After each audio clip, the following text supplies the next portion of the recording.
Hmm.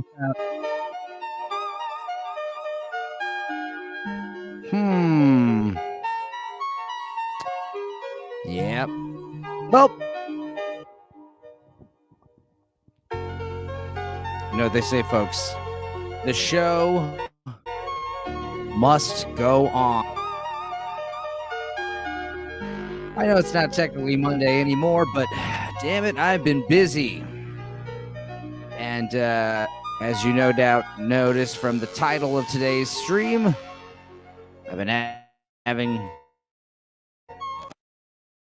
some minor technical issues, but get around. I'm pretty ready.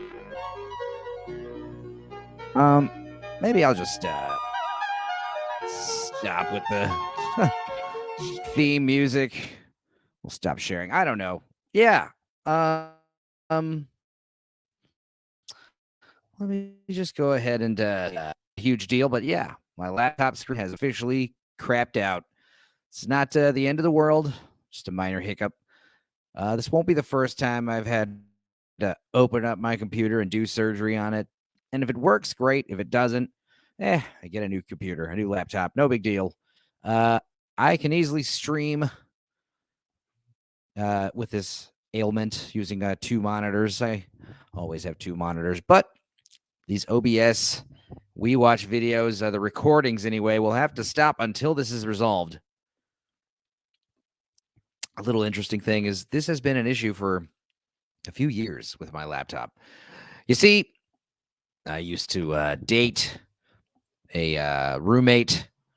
I was having sex with her. It wasn't a good idea because you immediately go from banging some girl to living with your girlfriend. It's weird. The overnight drastic change. So, you know, she was very violent, I would say, especially towards my belongings. And one time she slammed this laptop shut, demanding I give her all my attention. And I was like, okay, don't do that again, though. And of course, as soon as she did, we realized something was wrong with the laptop. There's the screens on the fritz. It like comes and goes, and it got a lot better, especially after the last time I opened up my laptop. I took the battery out. That I recommend take your laptop battery out. I leave the laptop plugged in all the time. It's bad for the battery. Secondly, the battery is kind of designed to fail eventually. It's just kind of a waste. And also, like my laptop, the battery had swollen up. That happens when they go old. They go bust to get cashed out. They get all swollen. Like I couldn't use my trackpad as well as easily. I had all these issues, and I took the battery out, and they fixed seemingly overnight, including the screen. Now, one thing I used to do was I used to kind of wiggle and jiggle the bottom of the screen, and it just had like a hard time waking up, you know? And sometimes it was easy, sometimes it wasn't. This computer has had a dead screen for a day or two before. So I haven't ruled out the possibility that any minute the fucking screen could come back on. It's done this for years, I'm telling you. But I was alarmed because yesterday I got back from Utopiafest. It was fun. Let's see if I can find some videos I could share. Something, some kind of entertainment besides my fucking rantings. And obviously, no pressure on anybody that I just dropped a link to in the middle of the night. Hey, get in here. I could easily handle this stream tonight by myself, especially for the next hour or two. I got plenty to talk about, and also things to show. Let's see. So I go to Utopia Fest. First of all, I'm supposed to go Thursday, Friday, Saturday. I forget that I have a fucking show Thursday in Austin. Let me kind of vent about my band for a second. This is kind of a horrible thing. Practicing. This is a common thing with bands. But like not being able to practice, not being able to oh my God. Stop. Not being able to practice, not being able to figure out a time to practice. This is the problem, especially when there's like 5 or 6 people, all in their other bands, all with jobs. It's very hard to figure out a schedule. So you either pick a day of the week and you stick to it, like kind of what I do with these Dorkside things, or you just kind of, be aloof and just expect to practice very rarely, which is what most people do, especially when, we only practice rarely. But God, I tried to come up 2 weeks ago for a practice. It never happened. People couldn't get together. Mondays are meh for the bass player, is what he said. So they said, we'll just come up next Wednesday early. We could practice right when you drive in town for 3 hours, after driving for 3 hours. My God, fine. So I'm fucking getting ready. Everyone's, first of all, the guitar player can't even show up till 4:30 because of work. We're going to start around 3:30. And the keyboard player, Zach, I'm going to call you out.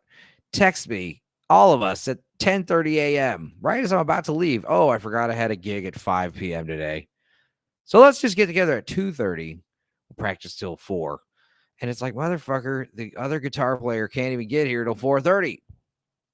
What is the point? So we did the practice. It was okay. It was half-assed, like every other practice we do. Show up to the gig Thursday, play the show. It was fun. Good stuff. But I was too tired to drive out to the fest in the middle of the night. So what did I do? I went back home and decided not to pack my stuff for the fest like a bad boy. I'll wait till the morning. That was kind of a bad idea. We didn't get there till 4 or 5 o'clock. All right. And we set up a tent, and that's it. And it's very obvious it's about to rain horrifically. The radar is looking bad. The clouds are dark and scary. You can hear the thunder. You can see the lightning. The music has stopped. People are just kind of bracing themselves. So me and Meg just kind of sat in the car for goddamn 4 hours, 3.5 hours, had a party. I'm going to show you. Let's see if we can share this footage. How do I do this with one camera? I'm not used to this. Oh, I can share screen. Share just the tab. Okay, let's share this. All right, I'm sharing. Cool. Great. Let's make this bigger. Fuck. All right, let's see. This is us at Utopiafest, the first 4 hours of Utopiafest. Now, I'd like to go ahead and preface that I did have fun. Also, let's hope there's no nudity down here in these bottom pictures. Good, there isn't. All right. What up, Utopiafest? Woo! Having a good time, bro. Fucking partying in the hailstorm, dude. Yeah. You feel it coming down, bro. Fucking Eagles, bro. Fucking Eagles. I love the Eagles, bro. What up, Utopiafest? Woo! All right, you get the idea. It started hailing way worse after that, too. I didn't get videos of that, but like golf ball size hail. And our tent, we had an easy up over the tent, and it's fucking dumping buckets, raining, thunder and lightning. We're listening to the Jazz FM station after a while, just drinking and smoking, just having a good old time and watching everyone else's shit get fucked up. Because, like, yeah, we were kind of upset that the tent was getting water in it, especially like there's one point where we looked over and the easy up had fallen over or was being pulled over, and I got a little wet getting out of the car, but it wasn't a big deal. I got my clothes wet. No harm, no foul, but I did fix the easy up, and it didn't matter there was water in the tent because eventually we just kind of washed it out because we didn't put anything in the tent, which was good. Everything was inside the car still. Some other people had got there Thursday or Wednesday. Some people lost all their shit, or at least got all their shit very, very wet. I know some of the sound systems were destroyed or had to get replaced, but all in all, it still went off without a hitch. Thursday night was a little tame, but Friday we had to make up for lost time, so we went crazy. I ate like a fucking ounce of mushrooms. It was awesome. I got to play at Purple Bee finally. We rented a golf cart. That was cush. That's something. I'm gonna buy my own golf cart just for festivals and stuff, just to have. You never know when you're gonna be needing it. I just felt yeah, There's a giant hill that the late night stage is on top of, and God damn it, I'm not going to walk up and down that hill again this year. So Utopia Fest was a blast. It was fun as hell. Even though I was only out there for 2 days, 1 night, 2 nights, 1 day. So it's still good. And Talk, they killed it. Vincent Antone, my buddy, he's been on the show before, believe it or not. If you look at the early episodes on Facebook, especially, he was on a few of those. He headlined, did great. Him and Jose, got to jam with him later. Yeah, had a grand old time, met some good old people. Then that's when the fun really began. I got home, got some Tex-Mex, ate some very, very cheesy burritos. I don't know, man. I don't like to say there's a thing as too much cheese, but there might be. Tex-Mex, I mean, that's basically just regular Mexican food, but, covered and smothered in various types of cheese. I like it. I'm not gonna lie, but we made a huge pot of chili that we brought back with us. It's like still good, and it's like, damn it, gotta eat this. We're hoping to give it all away, but I don't know. Everyone else is cooking. I think I'm gonna stop bringing food out there. I think I'm just gonna live off Lunchables and stuff because we bring those as snacks, but it's really the only thing we eat. I don't know. Besides, copious amounts of hallucinogens, psychedelics, but I gotta say, come home and I left the laptop on. So I come home, the laptop's off, and that's not a good sign. Because like I said, this old girl, she's finicky. And I was like, okay. I noticed that the reason the computer turned off was because obviously at some point, whatever storm swept over the festival had landed its way over this house. And at some point, the power went off for maybe a second or a minute. Who knows? But the computer shut off, and I was like, okay, no big deal. But turned on the computer, and the screen has not even flickered on. Sometimes it comes on and quickly goes away or it comes back, but it hasn't come on at all. It's been black, just a black screen of death. And so here is my avatar. I mean, I could technically turn my camera on, but it would just be here. This is why I don't turn the camera on, because it's just a picture of my belly. You can see how my huge bull. Oh God, I'm so fat. It's awesome. I look better when I'm sitting up. It's because I'm squatting, but I could angle it up this way. Oh God, hang on. Let me hit this. I could angle it like this, and you can see my delicious chin. I'm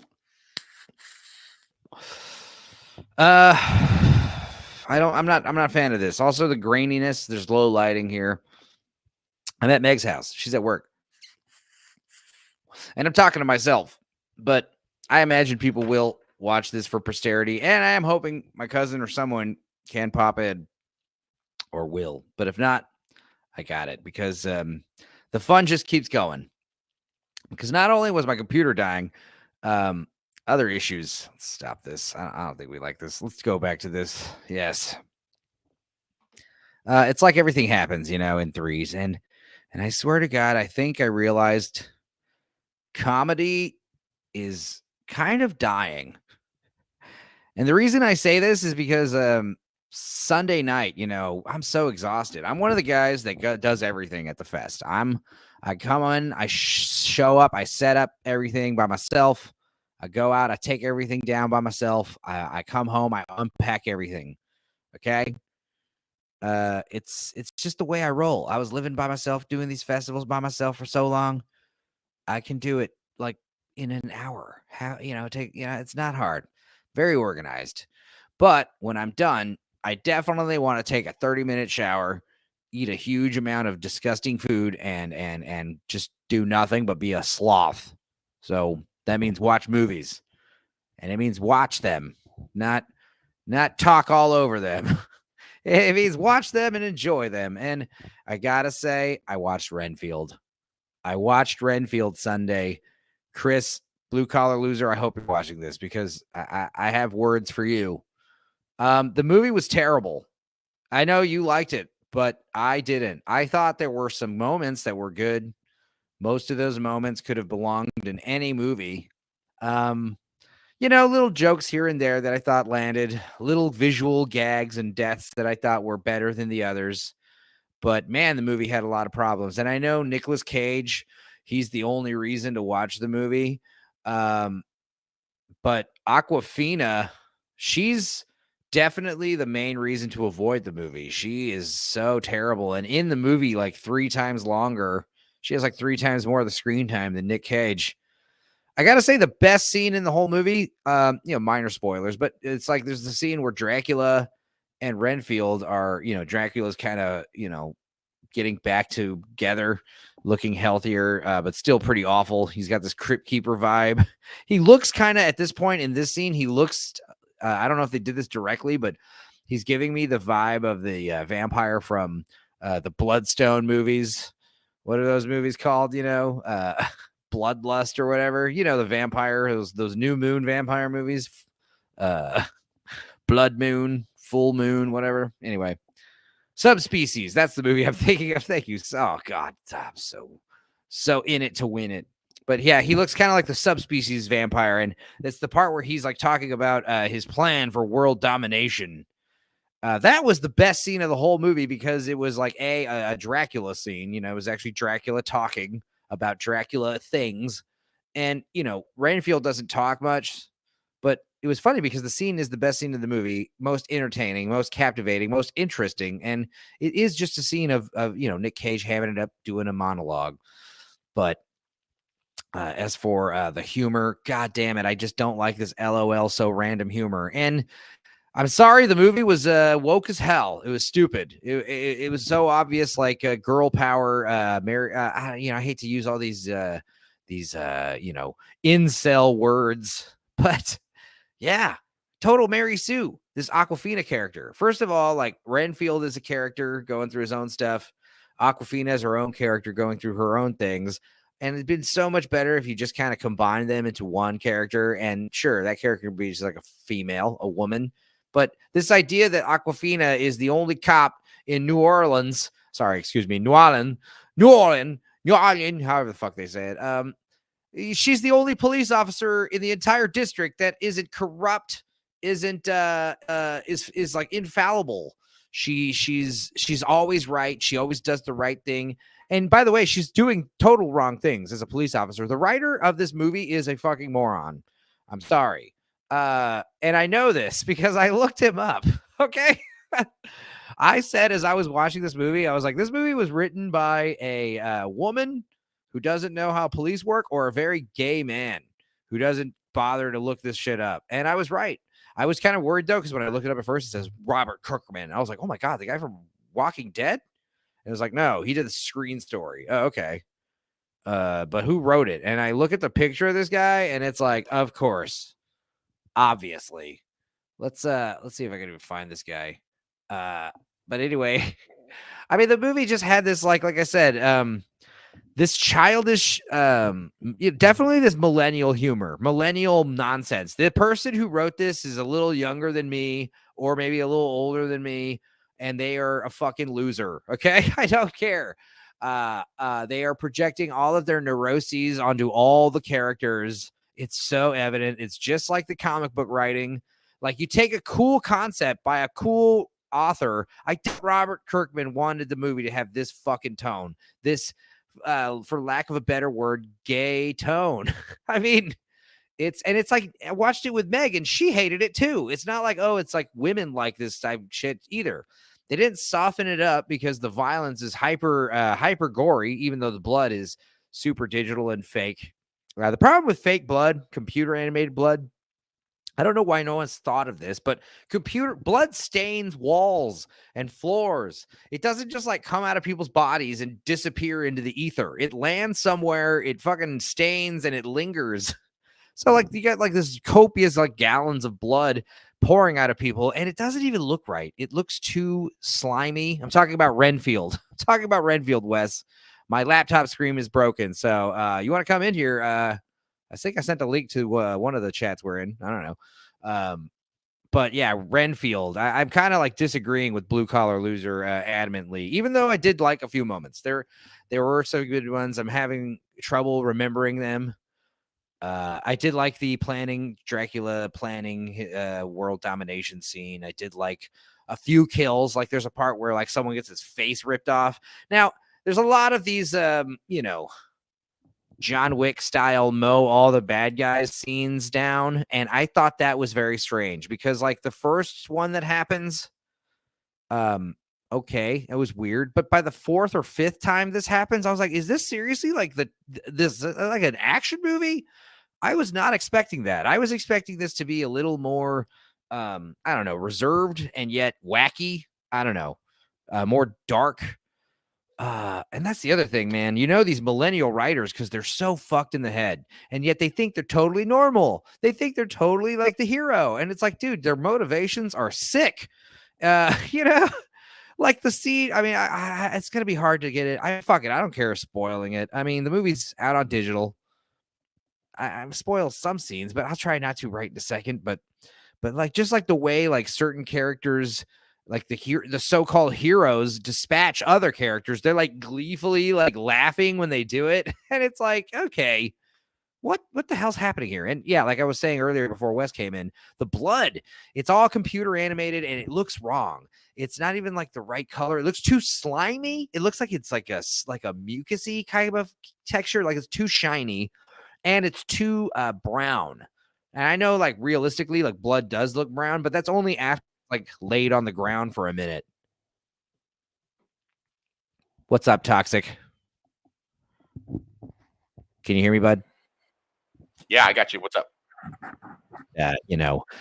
Chilling, venting about the computer situation, which isn't a big deal. But it means no more recording We Watches until I fix it. Too bad you're not out here in Kansas. I know a really good guy that did my laptop and fixed it pretty fast.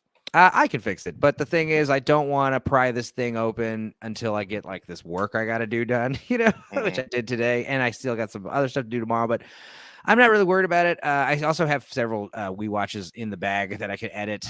It's just like doing the recording is like something that two monitors is kind of essential for. And I also guess no more theme song until I fix this, because like that was kind of hard to do.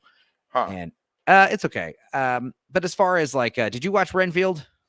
I did not. That doesn't interest me in even the slightest. And I didn't. The small interest. Yeah, go ahead. No. You go ahead. I'm sorry, I cut you off. The small interest that I did have, I actually watched Blue Collar's review of it, and it just made me want to watch it less. Not because it was a bad review by any means. All of his reviews are great. It was just the fact that it just doesn't look. It looks like some kind of cheesy vanity project, and I got to tell you, I'm not on the Awkwafina team. I know there's some people that think that she's funny, but I think she's a one-trick pony, and I cannot get behind that at all. I have to give her credit for not blacking up her performance. She's actually playing like kind of like a straight edge police officer, but she's like a super cop who does everything right. She could take on bad guys by herself. You'll love this fucking movie because it's so terrible. You would hate it. My God. There's a scene where it's like her and Renfield like mowing down bad guys. There's several of these scenes actually, which shocked me because I was like, I expect that kind of shit in John Wick. The lone guy takes out a bad room. There's like a whole like criminal underworld like subplot with like drug dealers. And you think like that would be fun for like a little scene in the movie, but it's like, no, that's like the main plot basically is this like drug dealer thing. And it's like funny. Yeah, no, I'm gonna do this thing where I'm not gonna spend money on movies that I don't want to fucking watch. Oh, I definitely watched it for free, but I mean Oh, I understand. Well, no, I'm sure you paid for it and did everything completely legally. Nope. That you're supposed I broke the law. I broke the law. God damn it. I do it all the time. I was just talking earlier how I was like at a music festival and ate like a fucking ounce of mushrooms on Saturday. Nice. Yeah.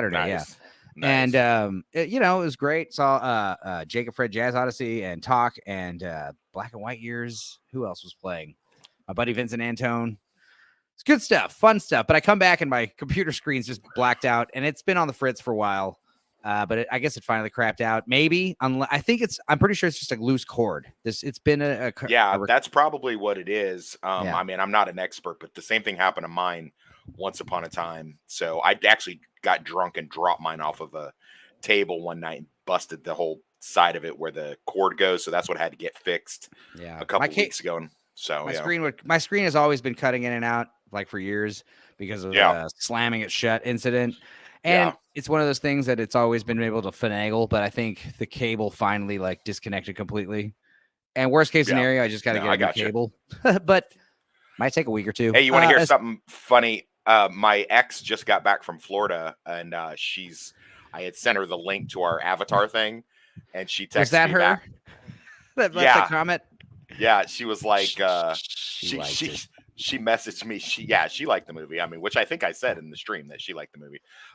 She was like, you spent 4.5 hours on a movie you don't even like. I was like, well, that was sort of what I was brought in for, but but also it wasn't that you didn't like it. You like fucking adamantly hated it, you know? And I gotta say, I'm the same. I do adamantly.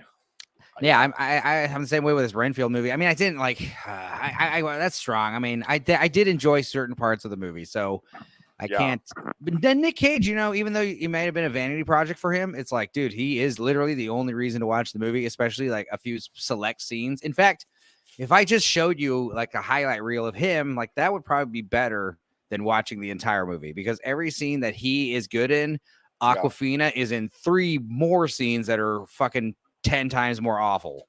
That's weird. So, dude, I'm talking weird shit. There's like scenes where she tells the bad guy to her face, like, "No, I'm not afraid of you," in front of a room of bad guy, in front of a room of innocent civilians, and the bad guy's like just confessing, like, "I killed your dad, and you can't do anything about it." And it's just like, I don't know. I'm pretty sure you could arrest him on those grounds, you know? Right. Pretty sure, that's an arrestable offense. And then Renfield, absolutely. But the other issue is like we know that Renfield eats bugs, right? But according to this movie, he can eat one little spider and get superpowers for like a few minutes. That's weird. It's like, what happens if he eats a squirrel? For fuck's sake, like, could he fly? You know, how powerful could he be?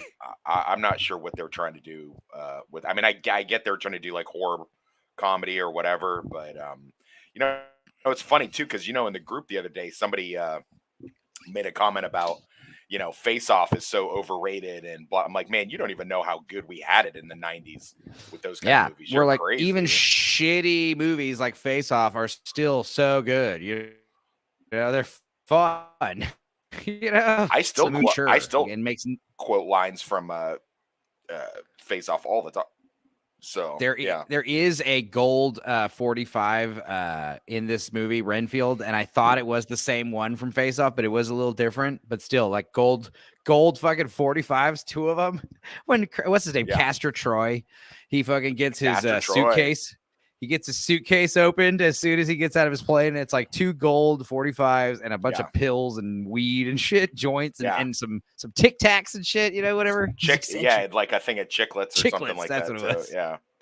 That's a fun movie, man. And John Woo loves slow motion, you know, but also just watching both John Travolta and Nicolas Cage get to ham it up as the bad guy. Oh yeah, chew the shit out of the scenery in that movie. And then the subplot with like the prison with the metal boots, that should have been like a whole separate movie, but they just combined like 2 half finished scripts, you know.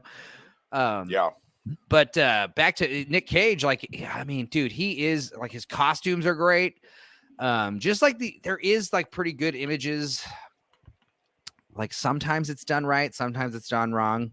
Like these therapy session scenes, which also is just like more about the writer and his fucking neuroses. I wish you could just like, if you could just look up the screenwriter, not Robert Kirkman, but just look up a picture of this guy while I'm talking. But dude, he's just like I said earlier, I was like, this, as I was watching the movie, I was like, this is either written by a dumb woman or a gay man. And it was a gay man. So, or I assume gay, presumed gay. But not that there's anything wrong with gay, but flamboyant man, you know, a flamboyantly dumb man. And just like the way the law works in his mind. Also, there's this thing that only idiots and children think of, like this idea that you're going to tell off somebody and they're just going to listen. Like, you know, that only happens in dumb movies written by idiots. Where I'm going to, hey, Lord Toxic, I'm going to fucking finally tell you how much I hate you. And you're not going to do anything to like talk back or talk more shit or hit me or do anything. You're just going to sit there and take it. Like that only happens in movies. In real life, you'd be like, hey, fuck you too, Stupenzo.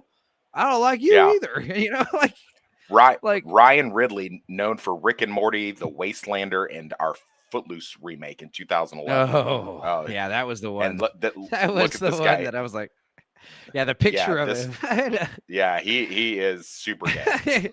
He's just like, yay, doing the soy jack face. And it's funny because, like, you know, my face right here, the Stupenzo picture, it is kind of soy boy, but I have more of like a devil grin. You know, I make this like mischievous, like, hey, plus the picture.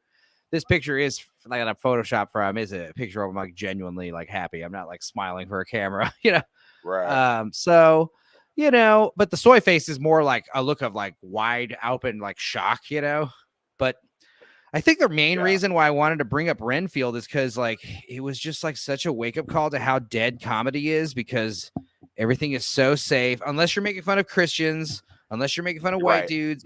It literally did a lot of that stuff, and it was subtle though, but like not so subtle. I mean, Chris, I love the guy. I can't remember the last time that I saw something that like actually had me like rolling. You know what I mean? Like, remember when you went and saw South Park, the movie, when that came out? I mean, I remember the first 10 minutes of that movie. You could barely hear the scream because people were laughing so hard. Something about Mary. Shit. So, let me try to think of something a little more recently. I can't even remember the last time I just went and saw a movie that was just pure. I mean, I guess you could make an argument, Groundhog Day, when I went and saw the re-release of that. But I mean, again, that's a 1993 movie. Right. No, I have seen a few funny ass movies recently, but they were from the 90s. Like, and they were, so check this out. It was The Wrong Guy with Dave Foley that I never heard of, and it's on YouTube. Check that out. And I've been praising that movie since I saw that, like, I don't know, almost a year ago. Okay. But the other one I watched yesterday after Renfield, and it was so amazing how like I could watch Renfield, which was like trying so hard to be funny and trying to do all these things and kind of missing the mark a lot, especially like with all this like self-help therapy bullshit. This like another reason why I really hated the movie was because it's trying to do what my fucking comic book is trying to do, but way worse and stupider. You know, and we'll get into that later. But I watched this movie from 1997 that I had only seen once in high school, and I showed it to Meg, and we both loved it. It's called The Slums of Beverly Hills. Yeah, dude, fucking amazing. It was so funny, so heartwarming. Natasha Lyonne on the map. Oh, and dude, it's the whole fucking movie is about her tits, and it's not like perverted. Yeah. It's like charming. It was cute. I mean, she's hot. Don't get me wrong, but like that's a true story too. Oh yeah, you could tell it was written from the heart, and it's one of those movies where like you just tell what happened, you just tell the story of what happened, and me, the viewer, will extrapolate my own meaning to it. Like I was coming up with all my own, like you know, like I was more relating to the dad, like Alan Arkin. His character was fantastic because like you know he's a cheapskate, he's a bum, and but he's so endearing. And he loves his children. And he's trying to take care of them, you know, even though it means like being fucking nomad, you know, practically homeless, begging for your brother for money. Yeah. And then the cousin, that was the thing. My Meg was like totally relating to like the main character because her hair is kind of the same way, going through puberty kind of similar ways. And then her cousin, I swear to God, dude, this was so bizarre. I don't remember the part with the secret language, right? They start speaking the secret language, the secret of the Sithgra, Kritiga, Diga language, you know? Okay. And Megan starts speaking the language fluently. She's like, dude, me and my cousin used to speak the same secret language. And it's like, what the fuck? And she's like, dude, I've never seen this movie. I don't think my cousin had. She said she made it up, but obviously she didn't. Something from the 70s, you know? But like the idea that the language is like Matthew Huff, you would say Ithaca. Yeah. I'm not going to spoil the secret language, but Jesus Christ, like it's like one of those things where we watched the movie. You see the question here in the chat? You see the question here in the chat? Yeah, summer movie season coming up. Are you able to show movie trailers? I don't think so. Not without talking over or pausing them. But as far as we can show the trailers. We just can't. They can't like. Yeah, like you said, we can't have the audio on them, but you can have the trailer. I've done a few videos of just the trailer of a show or a movie. I watched the trailer for the Meg 2, and I gotta show that to Meg because She liked the first one, and there's a little Yorkie in the second one. Do you watch the trailer for this shit?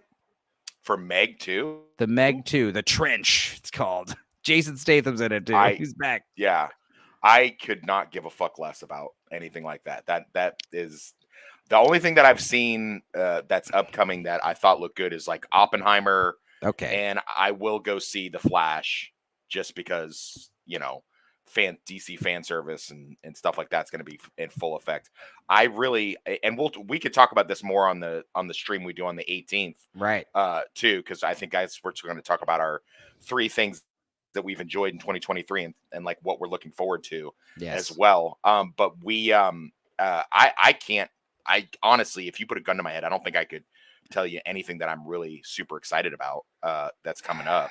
I mean, I think I can come up with 3 of those things, but it's very hard to think. I mean, I have to literally like go back in the log and like look at all the movies I've watched this year. I know I've seen a few of them. I'm team just streaming service TV shows now, like which is honestly, man, it's weird for me because I love the movies. I love movies. I love being in the movie theater. I love the whole, I go 10 minutes early. I want to see all of the trailers. I want to see all of the little pre-show stuff.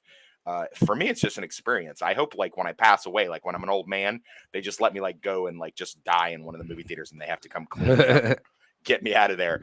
But yeah, man, I'm totally like team. It was so hard to come up with my top 3 and just not just say 3 streaming things that are on right now. So I'm super excited about I like your choices. I like the stuff that you've indicated that you might be talking about. And then the bartender girl that I work with, Morgan, that's going to be in it. I really hope Blue Collar. I'm 90% sure he's going to be able to pop in. I don't know if Dark Hour is going to be there, man, because like I watched his stream tonight, man. He did another stream with the Critical Drinker tonight. I saw it. You know that? I watched it. Yeah, I watched it. It was good. Man, he's getting famous. He's getting too famous for us. Nah.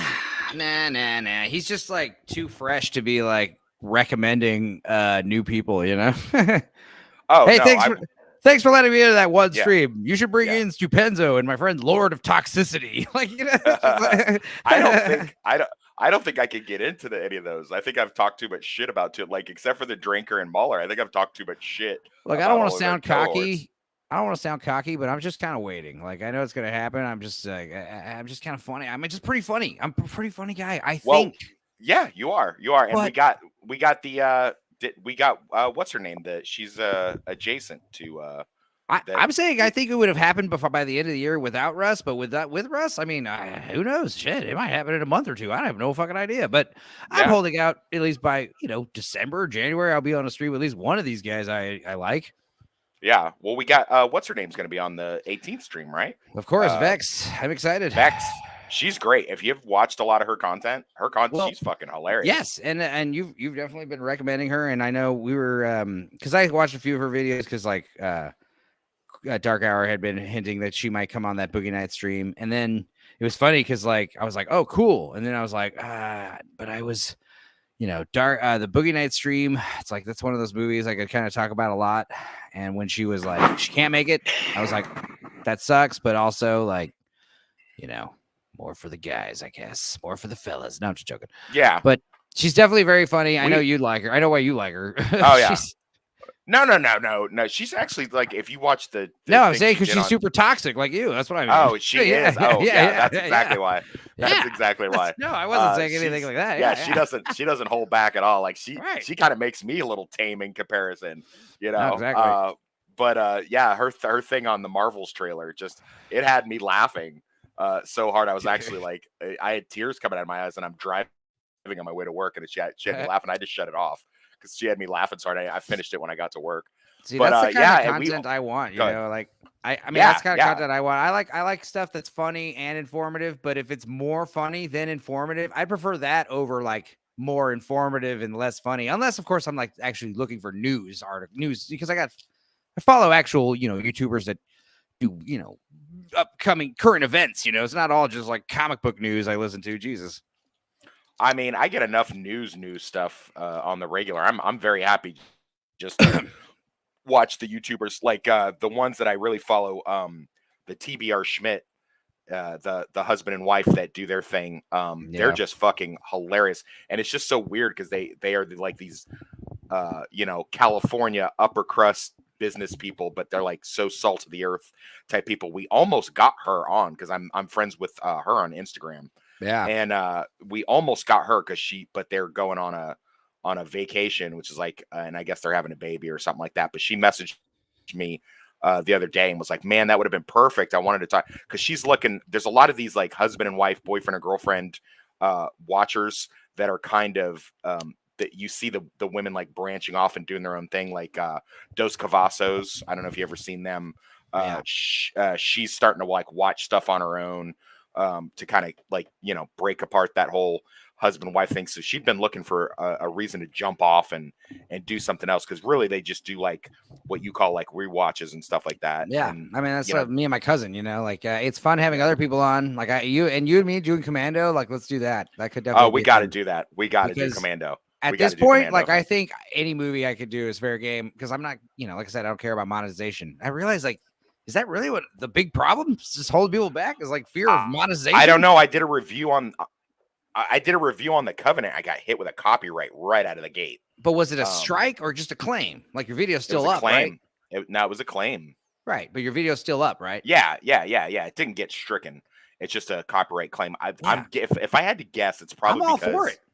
Go ahead, Lionsgate. Get your fucking cop. It's your movie. I'm making fun of it. I don't fucking mind. Like, and all I did was talk like great stuff about it. All I did was like, gush about how. That's the other thing, is I'm making fun of these movies. So right. Yeah, you have I'm not. Yeah, I don't want a damn dime from these videos. I just just let me keep doing them. That's all. Right. But yeah, the Piranha 2 thing had me laughing. I had forgotten how funny that. I was also rushing to get it done because of the festival, and like I was about to upload it, and I realized like I totally forgot to edit out the titties. I totally forgot to put the titties out, and I had to like last minute before like stop rendering it and fucking like I'm glad I figured it out before it was done. Yeah, I figured it out right away. 80s, man. That's the 80s. You're gonna have titties in the 80s. It was one of those things where like I'll save that for last. To the titties, put the little Dorkside logos over all the titties, and there were other titties I edited out, but right. or they didn't make the final cut, right. But damn, it's like 50-minute long. It's like, dude, it's like there's only like 30-40 minutes of the movie that we weren't saying something funny. I don't know, or at least something that I thought was funny. I like the format that you do too. Like a lot of these rewatches streamers that on YouTube, like TBR Schmidt and Dos Cavazos, they have they have it like in a little box down in the corner where they're primary. I like what you do, where it's like superimposed over the main screen. I like that format. That's really good. That's. Yeah, I just hope it's not too distracting, because I'm trying to do the EFAP thing. No. The EFAP people like way heavily edit their stuff, and I assume for monetization reasons. But it's I've had a few of these companies tell me that some of these videos are technically, if I wanted to monetize, I could, because some of the videos are like they're fine. So the ones that are copyright claimed, usually they're like blocked in a few countries, and I don't care. But if for some reason that little exclamation point is red and you can't be viewed anywhere, I have to submit a claim. But at this point now, it's just like clockwork. I just like, hey, fair use, transformative analysis. Yeah. What's funny though is I'm talking to people at this music festival who haven't seen me in forever, a bunch of friends of mine, and most of these people either have no idea about these videos, and I'm like, dude, for real? I'm like talking about it on Facebook like twice a week. So obviously the algorithm has buried me because I keep sharing external links. I don't care, because the people that do know about it like it. In fact, I got my buddy Casey talking about he wants to start helping me do some animations, or more or less he wants us to collaborate together on doing animations. I don't know for his channel or mine. I don't really care. I got plenty of funny ideas that could be, especially with this AI cinema stuff. Oh my god. Like using that shit to like, I like that. They're doing like whole commercials using that now. Yeah, you like that pizza commercial you were gonna say, right? Yeah, you see that exactly. shit? That was so weird. I did. And it's like, but that's just the beginning. Yeah, of course. Like right now, it's funny because it looks weird, but it's also cool because, like, imagine 5 years from now. Yeah, it just sucks that I'm gonna be too old to fight in the robot apocalypse war that's gonna happen in like 20 years. I'll be too old by then. I wish it had happened in my lifetime. When I was a kid, used to watch Terminator when I was a kid, and I used to watch Terminator. I always thought I'd grow up, and like by the time I grew up, that like the Terminator war would be happening, and I'd be fighting against the robots and stuff, and then more so with the Matrix and things like that. And now it looks like it's just now getting the AI started, so they won't completely try to get rid of humanity for another 5, 10, 15 years, and I'll be too old by then to I think what's actually going to happen is, instead of it being like a war with like robots versus humans, it's going to be more like a virus where like we slowly just start becoming more and more cybernetic, and it starts just taking us over, like a plague. But it's like we're doing it, you know what I mean? Like we're the ones like making us more enhanced and stuff, and eventually it's like the thing is, it's like, I mean, this AI, I could go for that. This AI stuff is so powerful that it would be stupid not to use it. You know what I mean? It's like, so like, assuming like everyone's putting chips in their heads, it's like, oh my God, that's terrifying. I don't want to do that. But it's like they can fly. And now these people are flying around with telekinesis and they do whatever they want. It's like, okay, well, the results kind of speak for themselves. I don't know. There'd be a few holdouts, but I think most people would be like, yeah, sure. Put the chip in my head if it gives me fucking superpowers, X-ray vision and shit. Yeah. And just listen to Spotify in my head whenever I want. I mean, that sounds good until the commercials start playing. Liking it. And yeah, that too. Or until they just shut you down because you said or did something they didn't like. So they just decided to switch you off. So that's why like it'd be cool if like people were like, that's like those movies like oh God, what was the one that Richard Stanley made? The guy who did Island Dr. Moreau and Color Out of Space. He did that one Australian fucking killer robot movie.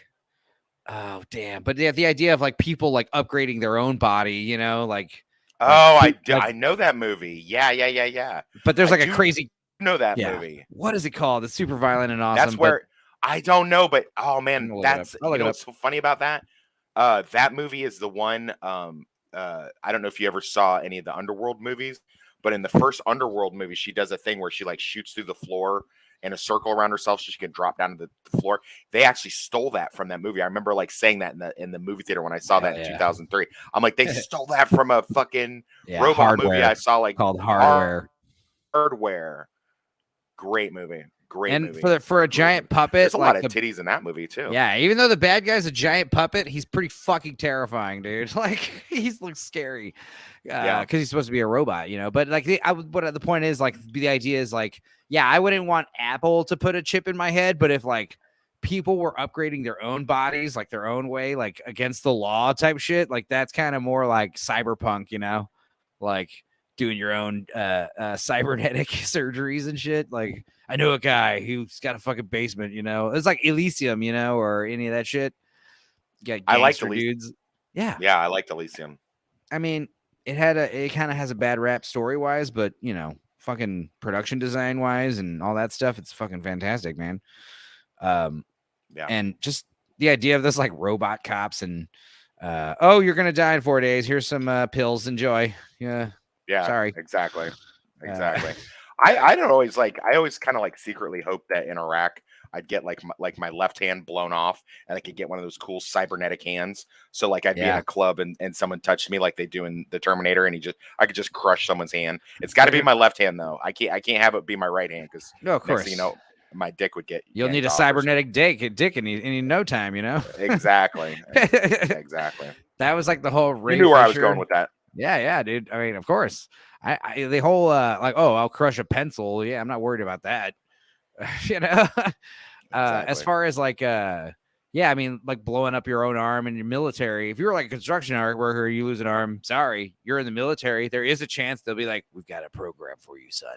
Come this way. We have it. We know we have a job for you.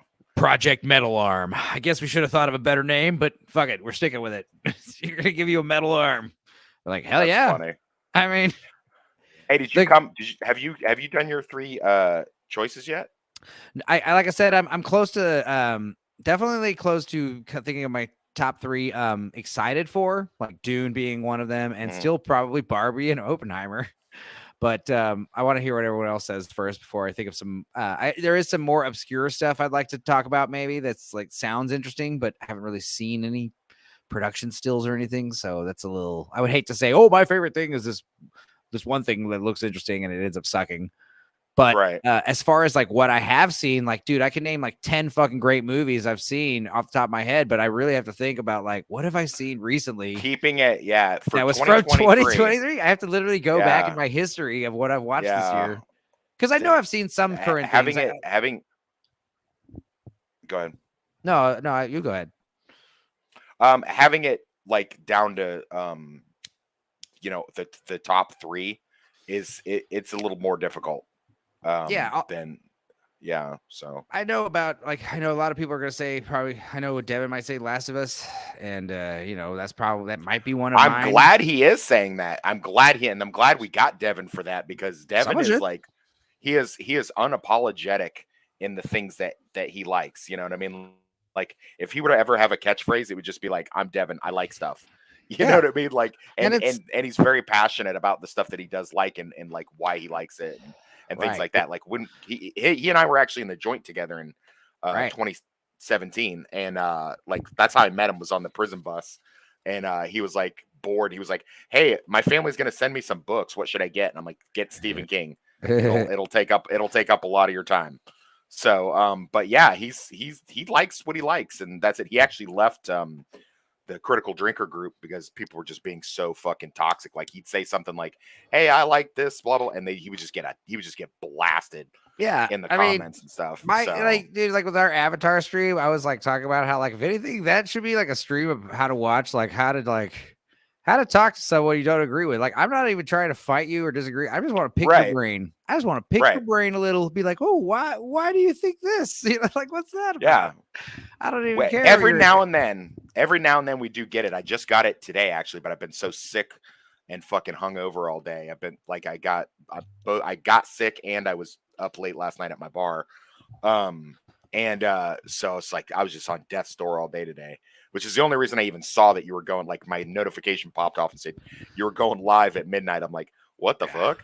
And so I was like, let me pop on and see what he's talking about here. I was just like, I hope this isn't him saying something like, I'm heading off to the French Foreign Legion, lads. I'm out of here. You know, the computer's broken. I can't ever stream again. Yeah, no. Yeah. Let me see what he's talking about. We can easily stream on the 18th, whether or not my screen's working or not. Okay. So that'll happen no matter what. As far as like the We Watch videos, I'm hoping. I think I kind of wait until Thursday or Friday when I get back to Alvin, where I live. I dox myself. I don't care. You guys can mail me stuff if you want. Yeah, as far as like when I get back, I'll probably pry this fucking bad boy open and see what the hell's going on with it. But until then, I'll probably just keep it. I'm almost for sure going to use my loaner computer guy I do construction with.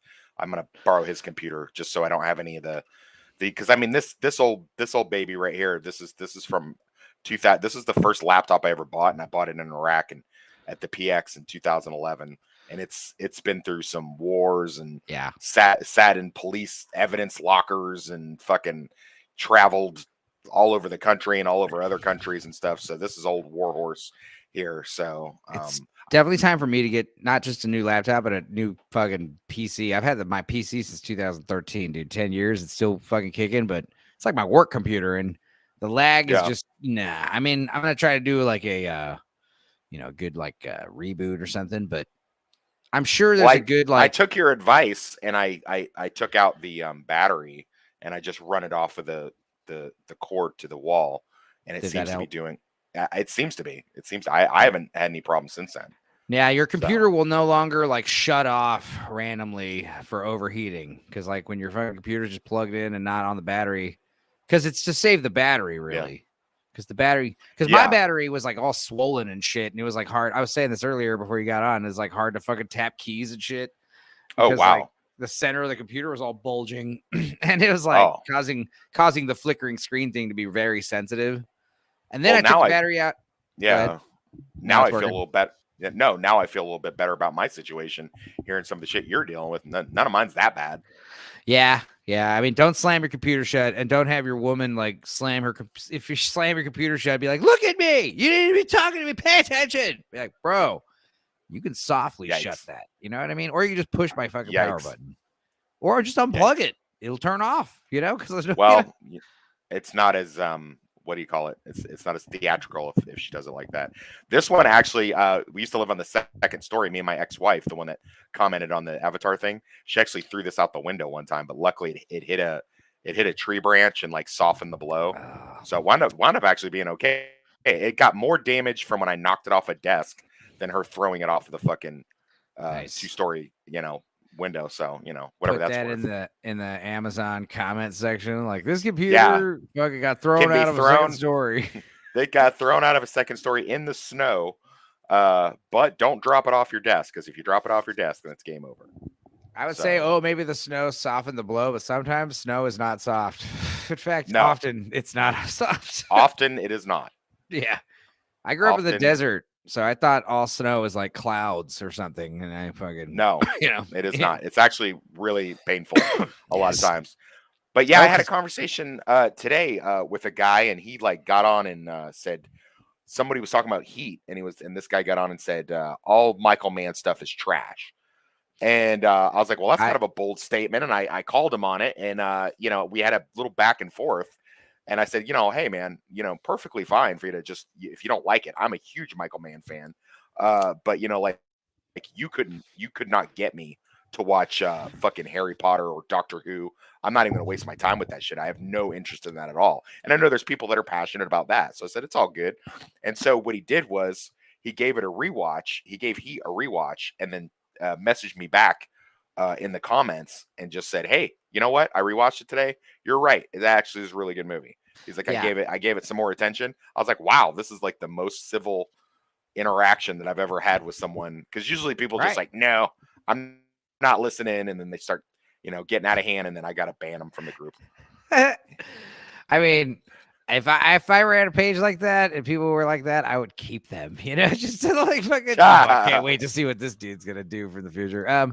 But as far as like, unless of course they're like breaking like rules and stuff. But as far as like Michael Mann, like I would agree that he has made a few movies that are not great, but Heat is so badass. He could make nothing but shit from now on, and I would still fucking love him, because Heat and Miami Vice. Fucking Manhunter, the first Hannibal Lecter movie. Those are good. Yeah. Those are great. But yeah, the Miami Vice movie was pretty good. It was okay. The movie or the movie? Okay, so you like the both. movie. Okay. The movie was okay. The show is bad. The show is great. I like the show more. Yeah. Of course. Fucking soundtrack, dude. The guest cameos and we got like all these rock stars playing coke dealers and informants and shit. It's hilarious. Yeah. You didn't what like else did Michael Mann do? Collateral? He did a. Oh, I love Collateral. Collateral is probably second favorite Michael Mann movie. He also Insider? Did The Insider was good. Ali was not as good. Ali was fine. It was mostly like the new Miami Vice movie was kind of like, it was only until I watched it like a second or third time that I was like, it's okay. It's pretty good. But yeah, it's a little not as aesthetically pleasing as I thought it would be, in terms of like, it's going to look super slick. I was like, nah, because he had just done Collateral. So he was trying to do, because Collateral is slick because of the HD stuff, but they were doing like a definite, because it was the first movie to be filmed digital. Or not filmed, not first, but they were definitely taking advantage of like the digital cameras by filming it at night. Talked about that extensively in the bonus features, where it's like they filmed with like early HD digital cameras at the time. It was kind of newer tech at the time, but they were doing that because when you film with film, everything's blacked out in the sky, at night. You got to light things properly, but with these other def cameras, you need less lighting. You can light things properly. And because of that, like you can see like the sky has like a reddish tint, and you can see like trees in the background. You can see details in the background of the night sky, which normally is very difficult to do. And it looks very cool. But the problem with that is it started this trend of other fucking filmmakers just filming digitally, and we're not going to light as well. So this is why movies are darker nowadays. They're just not lit properly. What about Last of the Mohicans? You don't like that? Oh my God. Yeah. I forgot that was Michael Mann. Yeah. That's amazing. I would say, yeah, Michael Mann's great, I guess. Yeah. I just have to say, some of these movies, some of his movies, I thought were not as good as his earlier ones. I guess it's not as bad as Ridley Scott. Like I think Ridley Scott definitely took more of a. I haven't liked really anything. I thought Gladiator was kind of like the beginning of the end. I Like, don't like Gladiator. I didn't like it either. I've never understood why that movie is so well loved. Like I do was not shocked understand it won that. Best Picture. I was shocked it won Best Yeah, Picture because like there I were some really good contenders that year. I was like, so this is just basically Braveheart. So it's Yeah. like, you know, And also it was just like, Ridley Scott. I grew up watching Legend and Blade Runner and Alien. Like as a little kid watching Legend with Tim Curry and Tom Cruise. Like I was watching that when I was like 3 years old. You know what I mean? Like I loved it. I didn't even know what the hell was going on. It's a fucking devil in it. You know what I mean? It looks you think that'd scare most kids. I was like, yay. Plus the unicorns were cool. It scared me. I'm not going to lie. They have a sequel to Heat that was just basically a novel. I got the audiobook a few months ago and I listened to it. It was entertaining enough, but it wasn't like it was basically like a side story prequel almost. Right. I heard it's a prequel actually. Even though, well, I mean, what's the plot like? I mean, spoiler. I don't give a shit. They have present day as in 1995, right after the big shootout and after he drops Macaulay. It's him tracking down like all of Macaulay's cohorts trying to find Chris Hairless, Val Kilmer's character. And then and then he like gets in, goes after the guy, the fixer guy, Nate, John Voight, who had put all the stuff together. John Voight. He goes after him, who I had found out later years. Little side note, I had found out he's based on real life criminal Eddie Bunker, for sure, who people might know from the Reservoir Dogs, and he was a novelist and stuff like that. And that was his thing. He would put together jobs for criminals in LA and stuff like that. But anyway, he goes after him. And then there's a whole like subplot where some cartel people are hiding Chris in order to try to keep him safe. And then it flashes back to the back when what's his name? Macaulay. What's Al Pacino's? Vincent Hanna. When Hanna's days before coming to LA, when he was in Chicago. And he was, they briefly mention it, when he blew away Frankie Underwood down in Chicago. Yeah. So they talk about him going after that gang for the stuff they do because they were doing strong arm home invasion type robberies and like raping and killing the victims and stuff like that. And so he goes after them. So it's and it kind of like jumps back and forth in the timeline. With that, and then it has some flashbacks of Chris, and it's entertaining enough. I hope they don't make a movie out of it. I hope they just leave it alone where it's at. I mean, I mostly was just curious. Michael Mann is heavily involved in it too. Nice. So I'm worried that they're going to try to, because that's not a movie that needs a sequel or a prequel. Let's leave it alone. I think I already read they are going to turn it into a movie, and Adam Driver is set to play. I thought Robert De Niro's character, but if he's not in the book, then and I really don't give a shit either. I mean, he's like in flashbacks and stuff, like where he like meets Chris and Chris gets out of the military and becomes a criminal. So I don't know. I don't want that. I don't want that. Yeah, that is kind of one of the other stories I'd like to make down the line when I get better at making comic books. This horror comic is first line, but like, a story about like, the life of like hitmen, what do hitmen do? Kind of like make like the Goodfellas of like hitmen movies, but like that's what I'd like to see, but I'll just turn it into a book. But, nice.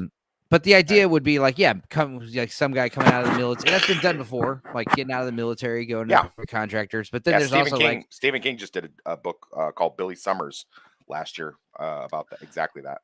And if someone makes the movie before I do, even better. And if it's good, fuck yeah, But like I it's just like something I'd like to see. So when someone is gonna make something I'd like to see, I'll see it. So like that sounds good. And then David Fincher's thing, he's gonna do that one hit comic book into a movie. What the fuck is it called?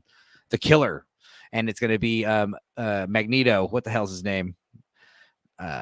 the new Magneto, Michael Fassbender? Fassbender. Yeah, Fassbender? big donkey dick boy. Have you seen that one movie where what's it called? Where he shows his big old fucking 10-inch dong? No, but now I want to. Him and that one chick get it on like through the whole movie. I can't remember what it is. Just look that. No clue. It was pretty wild movie. I can't remember what it's called, but The Killer might be very good. And if this is good, then I may not need to fucking try to make. My problem with heist, like professional thieves and professional killer stories, is the trope of the one last job. I mean, right. I realize that it kind of the story dictates it that way, but I would actually like to. You'd be pleased to know there is no like one last job. I mean, technically there is a last job, but it's not like people know it's going to be your last job or whatever. All right. Right. Well, yeah. I mean, the whole trope of we're got to do this one last job and retire. Then we're free. You know what I mean? Like, are they making? Then we're free. Yeah. One more, and then I'm done, man. I'm done working for you forever. Yeah. Exactly. You just walk away. The heist movie is really bad for that, and the movie The Town, which is a great movie, and I have no issues with it at all. I love it. Yeah. But the book that it's based on, it's not written that way. No. It's written as he's going to keep doing it. Yeah. And I mean, there is a one last job, but it's only because they stop him. Right. But he had no intention of like retiring or quitting. Like he was just going to keep doing it. It's better that way. I mean, that's the other thing. Like Heat didn't really have the one last job idea. Heat was like, it did. It was more like I mean, it is, but it was more like, hey, we've been busted, but should we do it anyway? And it's like, yeah. And so obviously that's implied it's one last job because you've already got heat on you. Yeah. But like they're going despite the heat. And so I don't really think that counts. I mean, it was one last job for Macaulay because he wants to go leave. But for everyone else, it's like for fucking Michael Madsen and Chris Shahalis, like Shahalis would have kept doing it. Shahalis. How do you say his last name? He would have kept doing it, I think, because he's a goddamn gambling guy. Money's bad, and then Time Sizemore, he's an adrenaline junkie. Yeah, but yeah, I mean it's basically one last. It was like one. It's always that one overreach, that one that job that you shouldn't have taken. There's a great line in another Michael Mann movie called Public Enemies, where the guy tells Dillinger, he's like, remember what we were taught, never go on a job when you're desperate. And he's like, yeah, but one thing I've learned is that's exactly when you do need to go do a job is when you're desperate. Yeah. So, I liked Public Enemies. I guess you're right. Like he has made all good movies. I guess my problem with Public Enemies was he was still doing this digital filming. And this is more like aesthetic criticism, but the digital filmmaking that I loved so much in Collateral, I liked it less in Miami Vice, and I hated it in Public Enemy because in Public Enemies, it's like it gives it more of a it doesn't make it what's the word, immersive, like 1930s, 1940s, whatever year it's supposed to be. Because the HD digital film is such like a modern look, it's better to film something more a period piece on an older. And nowadays with technology, like you can easily make digital cameras look like film. It's getting much better, but you can also make digital cameras look like digital cameras, Yeah. So we're getting and also just the price of the cameras. I was at that festival and this guy, Robert, who was filming it, he did a great job. I guess if you look up the Purple Bee show, maybe I can look up my own fucking me playing drums. I never thought about that. Jesus Christ. But this guy was filming with like a badass, like fucking awesome camera rig. And it was like, dude, I remember when I was going to school in like 2012, 2011, those red cameras were kind of brand new and they cost like $100,000. You know what I mean? Mm-hmm. Now it's like, I don't know. You can get this kind of quality with like, I see chicks, friends of mine who are like, granted they're hot. They go to music festivals all the time. They're like always like filming themselves, like partying in Thailand or whatever on the beach. And they're so beautiful. But goddamn, I watch their stories because I'm like, what camera are they using? Yeah. And I literally asked these chicks, like, hey, what camera are you using? She's like, I'm using the new iPhone Pro. And I'm like, goddamn, I'm serious. Like, it's impressive. Like the depth of field, no doubt. And stuff. It looks great. No doubt. There's been plenty of movies that have been filmed on iPhones too, with the Steven Soderbergh stuff. And yeah. I like Soderbergh style. He has a very real. I find that to be very realistic. It's almost like you're a fly on the wall watching. I was gonna say this. Like, I think I'm noticing the trend with you is you prefer grounded stuff. I think over the more okay. Because I'm like trying more to wonder why John Wick 4, why John Wick 4 and not Avatar 2, and it's because Avatar 2 is sillier. Yeah, I don't like high. I generally, as a rule, do not like high concept stuff. There's exceptions to that, and I guess it would just depend on your definition of what high concept is. Like, for example, From Dusk Till Dawn is one of my favorite movies. I don't know if you could qualify that as high concept. It's certainly a radical concept.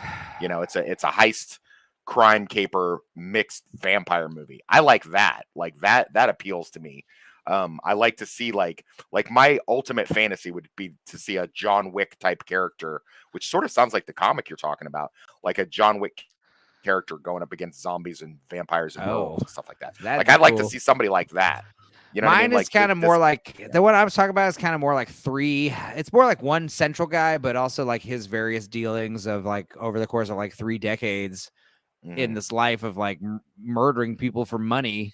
Yeah, you know, the type of people you meet and become friends with or acquaintances with and enemies with, and because you know you're literally killing people for a living, you know, so it's like people who don't know you, you know, they should fear you, and people who do know you, they might be like fucking after you. And there's, you know, people who would get into it because they're good at it, people who could get into it because they want to get in it, you know, people are just like fucking. Do you watch Barry on HBO? I love it, but I'm waiting until this is this next season the final season? No, this season that's on right now is it's like got like 3 episodes left. Good, cool. Because now I can burn through it because I watched the first 2 seasons and they both end on such massive cliffhangers. I was like, son of a bitch, I'm not gonna wait. Yeah, you don't like. I'll wait 2 more years because Yeah. That's the other thing is there's been like 2-year breaks between seasons, then 3-year breaks between seasons. Yeah. Seasons doesn't mean years anymore. You know what I mean? Yeah. This is it though, man. It's over with. You know, there's no more after this, and they've already got the whole thing wrapped, so it's not like this writer strike's gonna affect them. So it's done. Although I mean, it's getting it's getting a little shaky. I'm not gonna lie to you. I don't want to make you feel bad, and I'm not gonna spoil it, but it's getting a little shaky. I just watched the newest episode today while I was in sickbed. And I was like, what is happening here? What the fuck are they trying to do here? Like, I'm like, what is going on here? It was really kind of an interesting concept. Like what was the last episode you watched? Just so that I don't stop. It would have been the last episode of season 2 with you know, with Henry Winkler kind of confronting Barry at the very end. You know, kind of saying like, hey, you killed my fucking woman, you know, spoilers. Yeah. But like, that's kind of where I remember it ending with like him he knows about it now. He knows, or at least, you know, that's where it ended. And I was just like, well, I'm not going to deal with any more of this shit because that is that's a massive cliffhanger, motherfucker. Like, come on. Yeah. This writer strike is really, here's the thing. I can understand. I don't mind cliffhangers if you give me some kind of satisfaction at the same time. Because like the story arc does kind of round out always, but at the same time, the cliffhanger can't be that extreme to where like overshadows everything else, you know? Oh, I know. Listen, I was the hugest Walking Dead fan back in 2016, and when they left it on that cliffhanger of who Negan, baseball batted to death, when they did that, and then we had to wait 9 months for the new season to come out and shit, man. Oh my God, forget about it. It was so obnoxious. And when they came back, it was even worse than, you know, how they left it. So I was just like, come on, man, this is ridiculous. And I really, most people agree that's when the show started going off the rails and went downhill. So, I mean, you know, I get it. I get what they're trying to do, but yeah, man, all these shows that I hate mystery box shows. I don't like shows that, you know, have like this huge unfolding, you know, like Lost type, you know, like, what is it exactly that I'm watching? And now I'm invested in fucking 2 of them, which kills me. One of them's in my top 3 that we're going to talk about on the 18th. So, and now on top of that, because of the writer strike, now everything's up in the air. So I don't know if shit's ever going to get fucking resolved. Man, So I'm just like, honestly, fuck, man. in terms of the writer's strike, I say, there may be a few like problems, like a few issues, a few good shows that get affected, but I think for the most part, fuck these writers. I hope it lasts forever. I was watching these guys like picketing, these comedy writers. Did you see this shit? Where Yeah. these comedy writers are picketing with their quote unquote funny signs, and they're all just bragging about their fucking mental illness. Yeah. AI. No, Let I me put it get this way. that. I get that. Yeah. AI writing, if AI writing is such a fucking threat to your job, then you are probably a terrible fucking writer. If AI art is such a threat to your job, then you're probably a terrible artist. I see AI art and I'm like, dude, this is going to make me more powerful than ever. You know what I mean? Like, I don't think like, oh God, this is going to put me out of work. Like, this is going to make me a fucking god amongst men, in terms of like art, it's like, oh shit, hell yeah. I mean, I'm obviously joking, but it's like, it's going to make things a lot easier. Like when Photoshop first came out, it's like, whoa, where you think people were like, no, you got to keep editing photos with film. Yeah, I could care less about like the what do you call it, the late night talk show, like that kind of shit like that. I'm talking about like actual like they're all like genre shows. And I'll tell you all this, the Saturday Night Live, all these comedians, they can't work anymore. It's like, well, I thought you guys were comedians. You fuckers can't write. What? I don't understand. Yeah. But there was a writer strike, and it decimated some of the best shows that were on TV, man. No, they never came back wrong or they were canceled altogether. I remember Heroes. We were talking there. Someone was mentioning Heroes. It's so, like Terminator, the Sarah Connor Chronicle, great show. Heroes. Yeah. This is why I prefer films over TV, because like, there was a lot of. Go ahead. Are you there? Well, I was. No, I agree. I can completely. Did I fade out for a second? I think you did cut it out, but it's all good. As far as like, with movies versus TV shows, it's like, if you're like, Breaking Bad was a feat. It's good because like you kind of planned the whole thing from beginning to end for the most part. 5 seasons seems like a good number. 4 to 5 seasons, keep it like that maximum. I mean, it's just not longevity wise, unless you're making a sitcom where it just keeps going and going and going until it's not funny anymore. But if you're trying to make like an actual drama series or some kind of story driven plot, it has to go somewhere. Like, that's why The Walking Dead sucks. Have an end game. Yeah. The Walking Dead sucks because it just goes on and on forever, and it's not funny. It's not fun. Right. And as far as like I know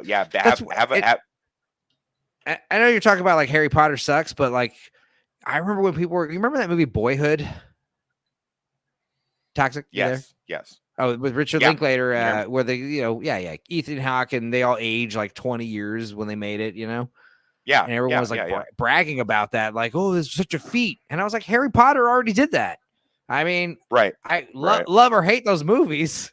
It did do that. I mean, that's pretty impressive. Like the fact that they maintained the whole cast and maintain a consistent tone and that was before the whole Marvel thing, because they, at the time, 8 consistent movies was pretty damn daunting achievement. Lord of the Rings did it with 3 movies, but technically it's like 6 or 7 movies length, so. Well, look at the Fast and fucking Furious movies going into space and doing all kinds of crazy shit. I would argue those are also pretty consistent as well. Those are terrible. Boy, those are terrible. I think my favorite, part 2 is probably technically the best one. No. But I think my favorite one, which one's, is that second one's Tokyo Drift? No. That's the third one. So I think the second one is the one I kind of think is like the best movie besides the first one. If we had to pick a best, like, quote unquote movie, my favorite is the 5th one. That's the one I like the most too. Yeah. it's the dumbest. It's pretty dumb though. I like it though. I just like the whole thing with them being on the run and being in Brazil and doing one last job. They actually, that should have been it. They should have just left it there. That's Fast and Furious, right? Where Paul Walker comes back and all them come back, right? No, that's 4. That's 4. Oh, fuck. Sorry, you like Fast 5. That's what it's called, obviously. Yeah. Fast Oh, 5. Yeah. Shit. Okay. My favorite is Fast and Furious. Oh, okay.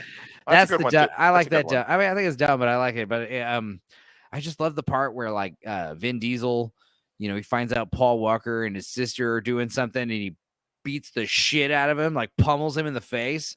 And Yeah. then in the next scene, it's like the next day he's at work. He's just got like a little cut on his lip, you know, or whatever. The fucking standard movie injuries. Yeah.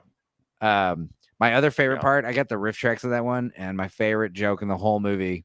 There's that fucking homing device. We're gonna put a homing device on your car to be covert, so we know who you were. And it's like a fucking big, like a little. It's like the size of a computer mouse, and it has a blinking red light that literally makes a beeping noise. Beep, beep, yeah. Beep. It's like, didn't he put it in a Coke can or something? It's like in the dash. It's like in the center console, and then there's like a gangster dude. He's like in the fucking car garage with a bleeping, you know, transponder. Yeah. Like you'd think that would be hidden better in the first place. So like the joke is like the big Mexican gangster with the machine guns like walking up to the mirror and he's like, "Hey, can you turn down your homing device, Holmes?" You know, it's a good one, dude.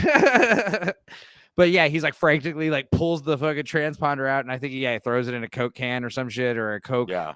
And then like it's like we lost signal. Damn it! It's like you didn't waterproof it either. Like what the fuck? Like come on. Yeah, man. they were definitely they got all their tracking stuff off of Wish. It's so dumb. Love it though. And yeah, Fast 5 with the Costa Rica shit or what? Where South America or whatever. Brazil. Yeah. Oh man, I need to rewatch all those. I'll never forget. One time I was at my guitar player's house and he was living with like he had like a string of like we called this house like a Wook incubation unit because like normal people would move in and they would move out becoming like total like drug addicted like Wooks. Like it was crazy. Yeah. His house was like a factory. And Eddie and my guitar player was like totally chill, you know, he wasn't like a crazy guy. I don't know. He just kind of left. My problem is that, you know, they're doing that thing on the Fast and Furious movies where there's no consequences. I like the idea of the Fast 7 where you had Jason Statham coming in and like killing off the team and hunting them down. But then like everybody's just coming back to life. So it's like there's like no, you know, I don't know. Is Paul Walker going to be in the next one? God damn. Yeah. Damn, that's just like evil. Yeah. Especially since like he died in a violent car accident and you think it's like, you know, how would it feel if like some guy died in some horrific like gun accident, you know, and yet we kept using the ghost of him. Like we kept using the ghost of Keanu Reeves. Like, let's say he died in a horrific gun accident. God forbid. Lord forbid. Let's never like let anything like that happen. But let's say, you know, he dies in a horrific gun related accident. And yet we still keep using like his fucking ghost imposed into these John Wick movies. That would be demented. If like Brandon Lee, they had the technology to make Brandon Lee show up in every single movie subsequent to The Crow after he got not killed even in that movie. But like a heavily gun oriented film, you know, like The The Crow was pretty gun oriented. That's why it's cool. I'm a superhero and I'm just gonna use guns or a bat. We were joking about Batman, right? Does that mean No, I don't think so. Batman, he's just like a guy with a ski mask and a big fucking bat, and he beats the shit out of people, criminals. That's like, actually a joke from one of Morgan Freeman's earlier movies. I'm sure someone else thought of that. He plays a school principal, and he's like, they used to call me Crazy Joe, and then he picks up a bat, and he's like, now you can call me Batman. Hell yeah, hell yeah, dude. That's funny. I mean, violence can be funny. I agree. Renfield, I mean, some of it was hit or miss. You know, some violence was over the top and stupid. Some of it was over the top and awesome. I mean, if you want to do violence and make it funny, you do like you want another Nick Cage movie that has violence and is Kick-Ass. Oh yeah, Kick-Ass is a great example of violence and humor done right. Like when he shoots his daughter in the chest because they're training, and he's like you're gonna be fine, baby doll. And he's like shoots her, knocks her right down, and then they cook that one guy in the thing that to treat wood. Fantastic. They like put him in the microwave and blow him up. I like part 2 too, especially Jim Carrey, even though he hated it. Yeah, I do. He's like the that best movie. part of that movie for sure. I like that movie as well. I did enjoy that. It's not one of those things that I would watch again. No, the But it's first one's just one of definitely the better. yeah, the first one's so much better. Yeah. But it's not bad. It's not Well, bad at just like how all. the Sonic movies are worth Yeah, watching because of Jim Carrey. Kick-Ass 2 is also worth watching because of Jim Carrey. correct. Even if he didn't like it. Yeah. And as far as like other violence done right, like another Nick Cage movie where the violence was done right, but it wasn't funny, it was awesome, was fucking Mandy. Did you watch Mandy? I did not. I That have shit not was seen Mandy. badass because it was like, imagine your standard like revenge core movie, but like on copious amounts of acid.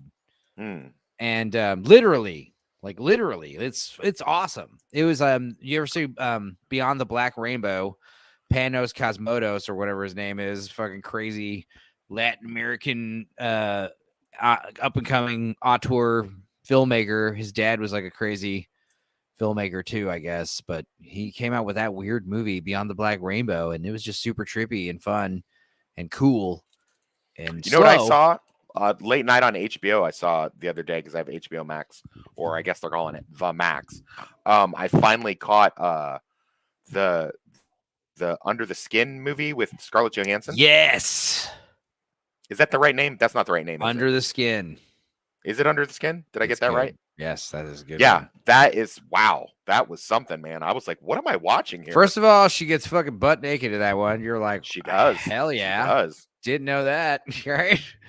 They should have advertised that on the posters. Like, she gets butt naked in this, like in big letters, like that. Yeah. You know what I mean? Like, that's just, why is that not done? I do not understand how that is not a more popular movie. It's really creepy as fuck. It's fucking like creepy because I went into it ahead. to see the awesome titties, and just like all the men, like I was drawn into it blindly, and I was freaked out, especially when they get that guy at the end and he is an actual deformed man.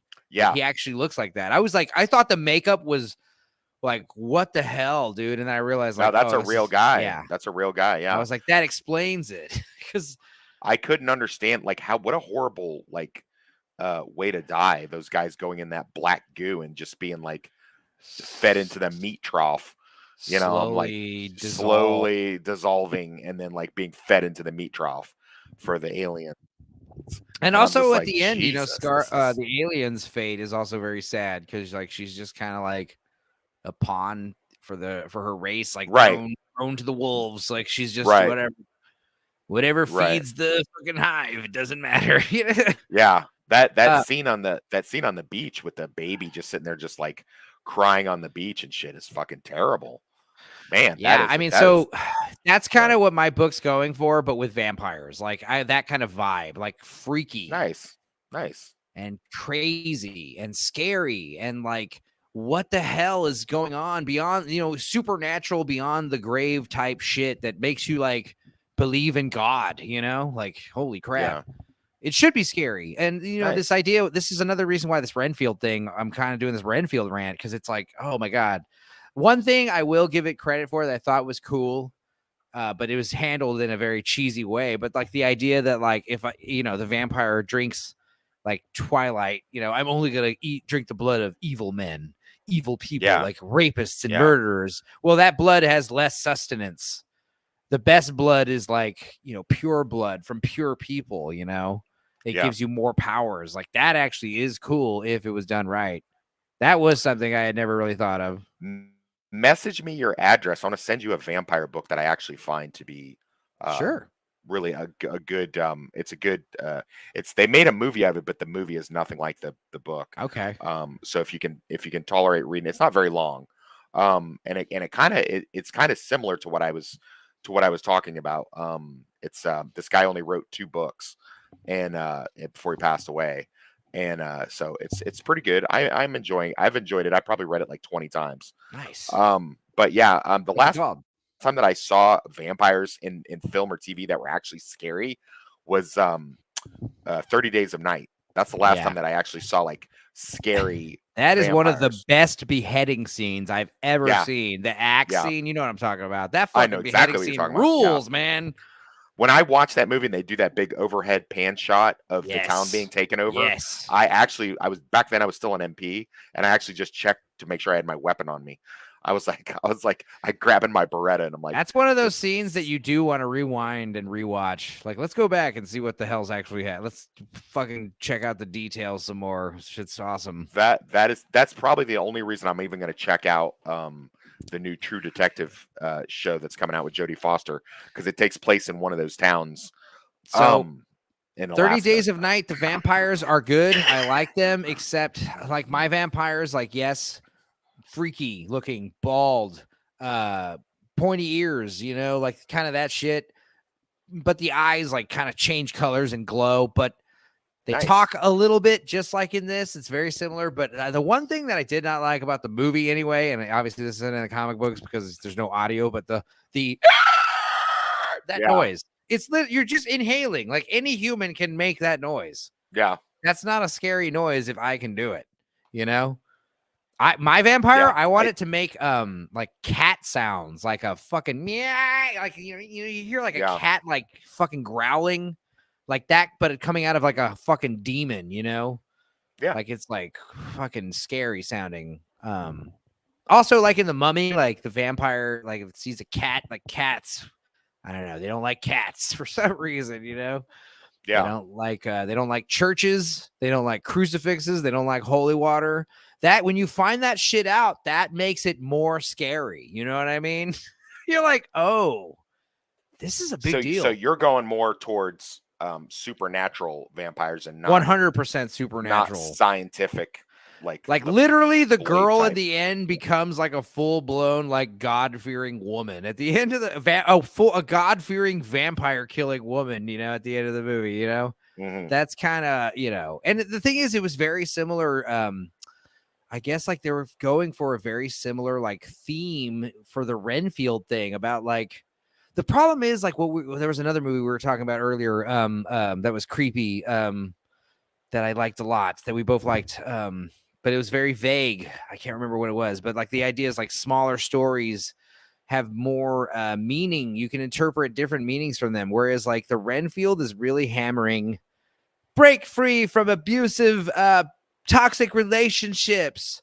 And it's like, okay, like that could be a theme from my story if you extrapolate that. Like, yeah, domestic violence could easily be a theme, but also like drug addiction or alcohol addiction could also be a theme. Like either the girl, like the blood is the thing that's like either the vampire is the addict, maybe, or the vampire is also the substance, draining your blood, training your life force. Like either way, there's so many metaphors you could take.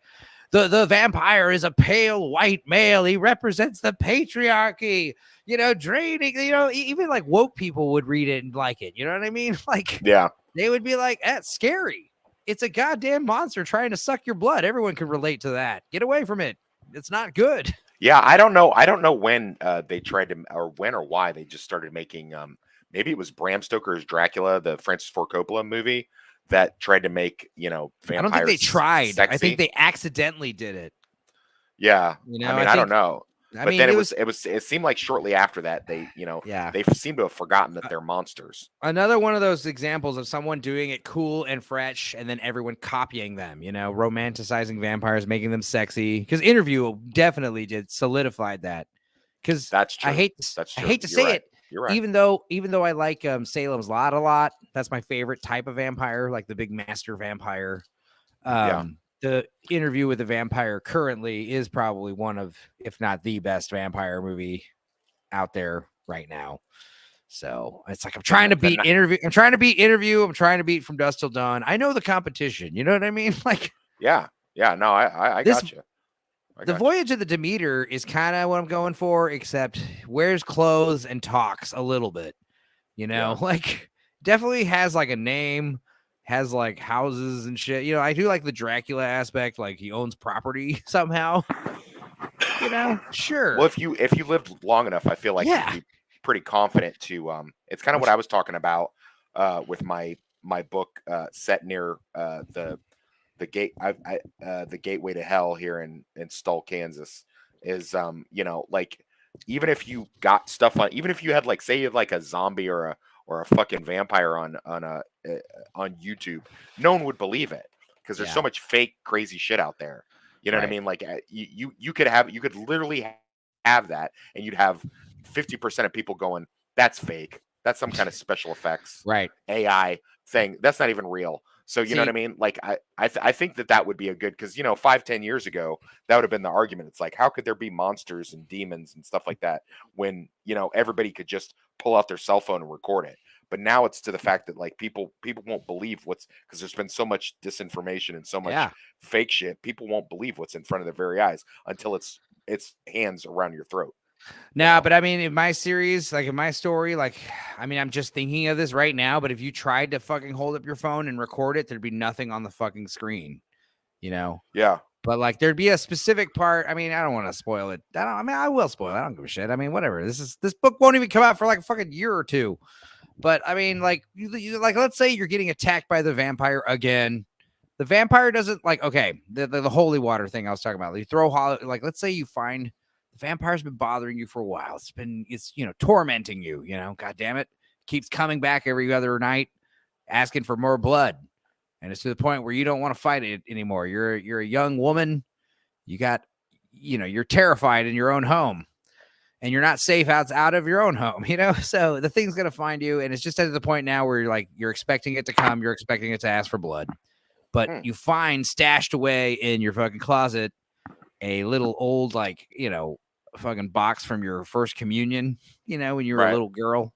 You got like the rosary, you got the little fucking bottle of holy water, and you're like, holy shit. So you stash it away in the bathroom, and then the fucking creature comes back like it always does. Sometimes it just appears in the fucking house like a mist, because you've already invited it. You already let it in the house once, so it can come and go at its own fucking accord now. So at this point, it practically like acts like it lives here. It comes in as like a vapor. It just kind of materializes, and it has glowing fucking eyes that change colors. It barely speaks. It has pointed teeth. It looks like a demon, and it's just staring at you because it's now feeding time. And you throw the holy water in its face, and it burns it in the face. The steam, the smoke, and it's just like, it just looks at you like it wants to kill you. And it fucking is not happy now. And it grabs you by the throat and throws you against the big mirror in the bathroom. And you look at it and you realize like there's no reflection, and you think, you would say to it, like, this is not real. Like, you're not real. You're in my head. I'm imagining this. And then it just starts like, digging its fucking claw into your arm. Like, just like, I am as real as it gets, baby. Like, he doesn't say that, but like that kind of shit is what I'm going for, super freaky. I dig it. Where's it going to take place at? Present day, mostly in like a house or an apartment. This like young girl's a vague city. I want it to be not a specific city, but yes, like standard American suburb of a city. Okay. The idea is the creature first contacts this woman downtown drinking. This thing that's kind of like, I mean, twist. The twist is like, this creature. Because like that was a specific line in the Dracula, the Renfield movie, was like, they make it a thing where it's like he's talking about how he wants a bus full of, he wants like more purebloods, like nuns or tourists, happy families, or a bus full of cheerleaders. And he's like, oh, and a bus full of cheerleaders, you'd like that? And he literally jokes like, is it? And why do they have to be females? And he's like, oh, Renfield, I told you it's not sexual. It's nothing sexual. For my vampire, it is sexual. He fucking preys on women because he likes them. He likes the taste of young, pretty women best, And it's just like his thing. And like, sure, children would be the best, but children draw more attention, 20-something-year-old girls like fucking partying their brains out. Yeah, they go missing in Mexico all the time. It's no big deal. Right. And it's not even go missing. That's the thing, is like they just become like reclusive until they die mysteriously. That's the idea, is like the big twist. You realize like that's the big like anti-romance stuff. This idea that the vampire is going to turn you into an eternal bride is silly. What's actually going to happen is like, it's just a matter of time before the vampire has no use for you and it kills you. And the girl realizes that when she realizes like the vampire has like several other girls just like her in their houses, that he just goes around the city peppering these these girls, these young women. They're all the same, 20 something, beautiful, live by themselves, and they now are like trapped in their own homes, you know. Because if she tries, yeah, it's like that's at that point where this is kind of the problem with the Renfield movie. Is it kind of like thematically, it's like, yeah, familiar breaking free from the vampire's curse, but in my story, that's really only like the final act. In the, you know, it's like before she even becomes the familiar, you know. Yeah. And it's like, because like the first act or two is like her being the victim, you know, her being, but eventually it's like, I don't want to give any more blood. I have no more blood to give. I don't want to die. So give me more blood. Bring people to me. You know, bring me. So is this going to be is this going to be like a graphic novel series? No, so I'd like to make it, you know, right now as it stands, if I had to make it right now, I'd be a 48-page floppy book, black and white, really, really crudely drawn. And that's hoping like I get, you know, if I get 100 people to give me $25, you know, that's what we'll do. If I get 1,000 people to give me $25, I'll make it an 80-page book. You know what I mean? If I get 5,000 people to give me $25, I'll make it perfect bound. We'll put a fucking foil print cover on it. We'll make it nice. You know, so like it's like the limitations, it's, you know, however well the crowdfunding does. And I don't even think I'm actually going to even announce the crowdfunding until next year, and probably won't even go live on the crowdfunding until mid next year. Like, I'm really trying to take my time here. Nice. Because like I already have a job, you know, it's like, yeah. And it's like those pesky jobs get in the way of our artistic endeavors. Well, my job is artistic, but at the same time, like this YouTube stuff, I enjoy doing this, you know, and this, I would still keep doing the rewatches and the streams. I hear you. I don't want it to be like, oh, I'm actually just doing this to like, you know, finagle people, but it's like, yeah, I definitely would like to get more people. I have plenty of, you know, personal friends who would be more than willing to, you know, pay me $25 for a graphic novel. They trust me, you know, but as far as like, you know, strangers, yeah, who knows? Yeah. Well, I just hanging out at my bar last night, working on my book, or my newer book. I got in a conversation with a couple college kids and sold two digital copies of my original book, Slapdash. They're like, yeah, well, I'm like, they're like, well, what's it about? And I'm like, well, you know, I'll see if I can get you. They're like, well, can you shoot me a copy now? Like, how does that work? Is it on Amazon? I'm like, well, I can give you a digital copy, you know, right now. And she's like, oh, I'll Cash App you.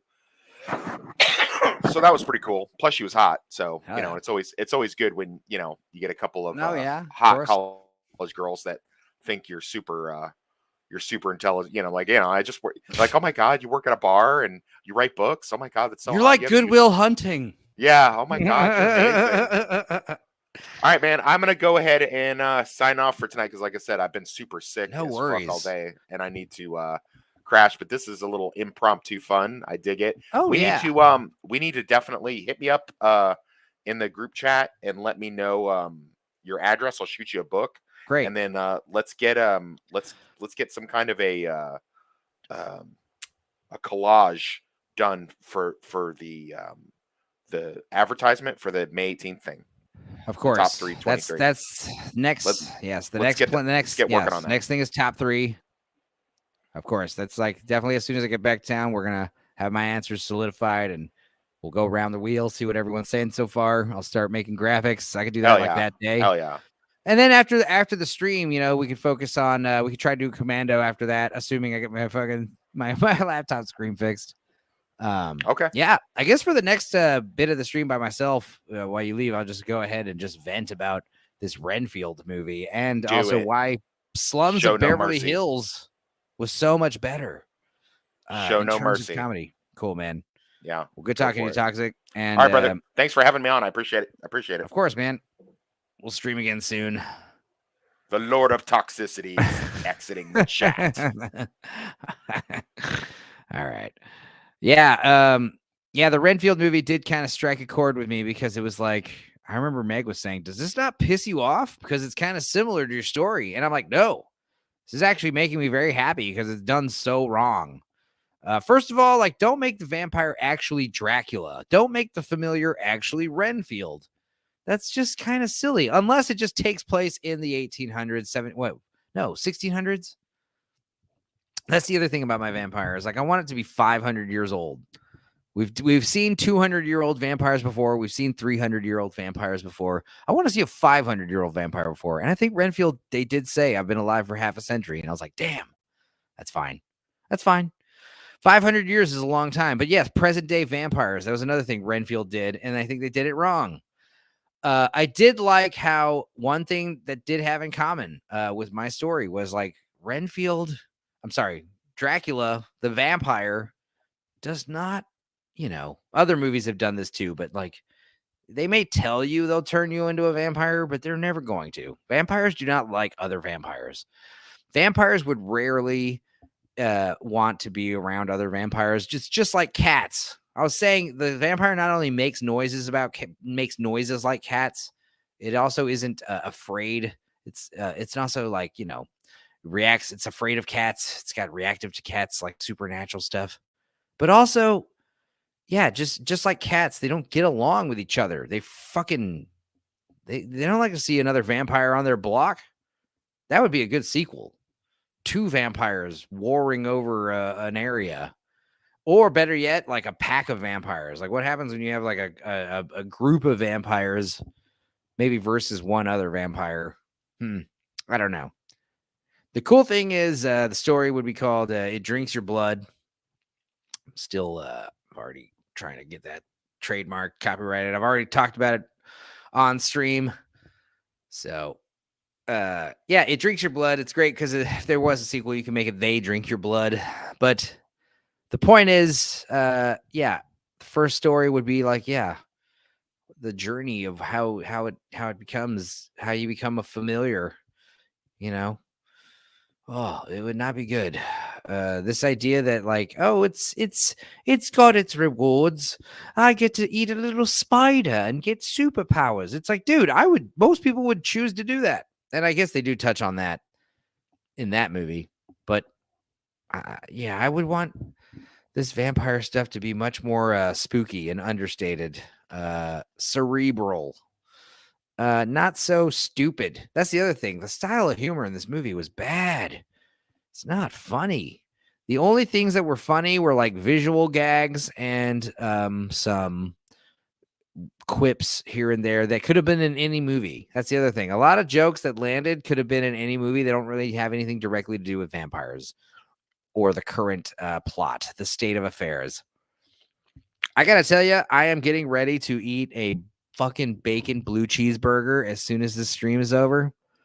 It is going to be awesome. I spent an hour and a half caramelizing onions.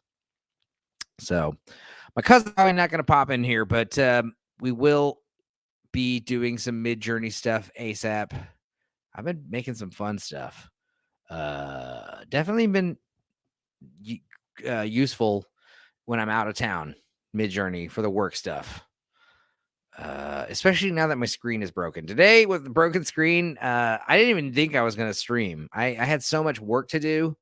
And then after I had work to do, I also had to go to the store, clean a kitchen, also prep these burgers. And by the time I was done, I was like, you know what? I could go streaming, even though I got one screen. And the screen has not come on yet, by the way. I would have said something. So I probably will have to pop this bad boy open soon. And who knows? Maybe I'll get, like I was saying, I'm sure it is time to get a new computer anyway. Definitely a new work PC. The monitor stays, though. My Wake Up monitor still kicks ass. It was $3,000 monitor. Still rocks. But the PC, I'm sure I can get, like, from Dell, a good PC / a PC plus laptop combo. That's the thing. You try to buy a computer, it's usually the same price. But if you try to buy a computer plus a laptop, they'll give you a big old discount. They'll be like, hell, we'll give you the fucking mouse and speakers and all this other stuff for free. Well, the thing is, I already have a mouse. But yeah, usually there are some kind of cool deals like that. I just need a PC tower and probably a new laptop, assuming I can't get this laptop fixed. But it wouldn't hurt to get another laptop, because I keep kind of move this laptop from the den to the man cave back and forth. If I had 2 laptops, I'd just have one there, one here. You know how it goes? Oh, well, one can dream. I also need to get a new snare drum. That's the other thing I learned from my gig. Also, I checked on the Purple Bee site. There is no recording of me playing drums, not the Utopia stuff. So sorry. As far as you guys concerned, I'm a big liar. I don't know how to play drums or sing. But yeah, I did play Thursday, and my snare drum was like not sounding good, and it's pretty much like tightened to the point where I definitely I don't think like a new head's gonna help it. I will get new heads, try it out, but I also need new snares. My snares are attached by duct tape right now. They're not attached by duct tape, but like the little strands. If you play drums, you know what I'm talking about. But instead of those strands, I had a makeshift out of duct tape. But yeah, back to Renfield, Dracula. Aquafina was so annoying. I'm sorry, Blue Collar. That was the one thing. There's like the scene where Renfield shows up and kills everybody in front of a bar full of spectators. And again, like one part I did kind of like about it, but it was executed poorly, was like, okay, they just mowed through a fucking room full of henchmen. That's the thing about this movie. There's a lot of these henchman deaths. I didn't realize Renfield would have had so many henchman deaths, so many scenes of henchmen dying. If you know me personally, you know I love to say the word henchman as much as possible. I really do try to work it into conversations all the time. So if you know me, this is funny.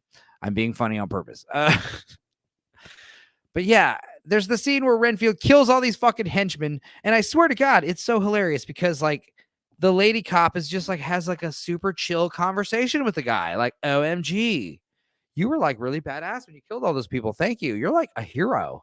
And that's the other thing, like literally stating like on the nose what the hell the deal is, like what the hell you're supposed to be thinking. Like just like the dialogue between Renfield and Aquafina was so not only cringe, but childlike. And I don't mean like two children were talking, but it was written by a child, you know?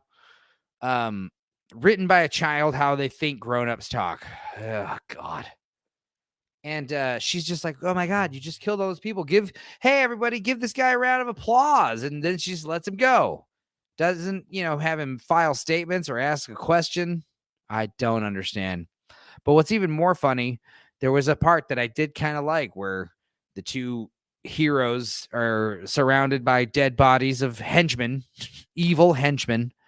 And they just kind of have this moment where they have a good old like victory conversation. And then one of the passerbys, one of the bystanders is pokes her little head out of a table somewhere. It's like, is it safe to get out? That's basically what they should be saying. Is everything okay now? But instead they say some kind of like, hey, I don't know what's going on here, but it just I just remember the delivery just not being as funny as it should have been for what the concept was. There's a lot of that. A lot of like in concept, this could have been funnier. In concept, this could have been better. And when I say better, I mean, not getting a fucking eye roll out of me. It's not like, oh, it was good, it could have been great. No, it was bad, it could have been good. That's just what I'm trying to say. And again, like I have some passionate opinions about it because God damn it, they didn't steal my idea.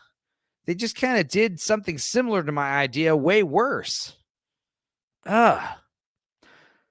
Basically, like imagine if Aquafina and Renfield were combined into one character and they weren't a moron.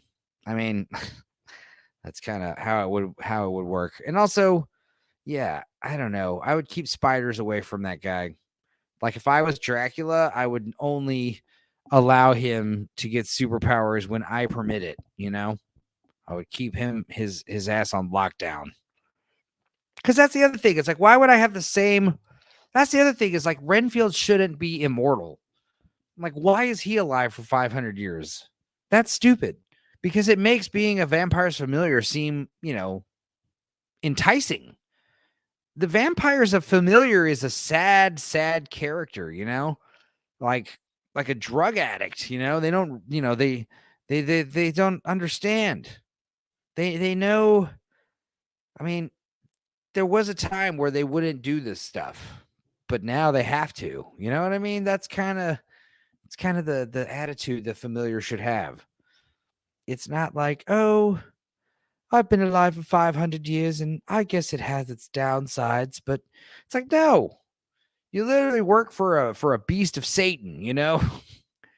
You don't even work. You're a slave, you know? It's awful being a familiar. You wouldn't like that. And this idea that you're immortal. It doesn't work that way. It wouldn't work that way. It loses all its appeal because the idea is a vampire could easily get another fucking familiar. That's the idea. He would cycle through familiars like a human cycles through dogs. You know how you like measure your life and the pets you have? A vampire would measure his existence in the familiars he had, you know? And the dogs wouldn't be like their best friend. The pet, I mean, technically it would be their best friend because it'd be their only friend. Vampires would be solitary creatures, sad, solitary creatures. And that's something Dracula kind of was like in this movie. But I don't know. Dracula was very fun in this movie, and that had its appeal.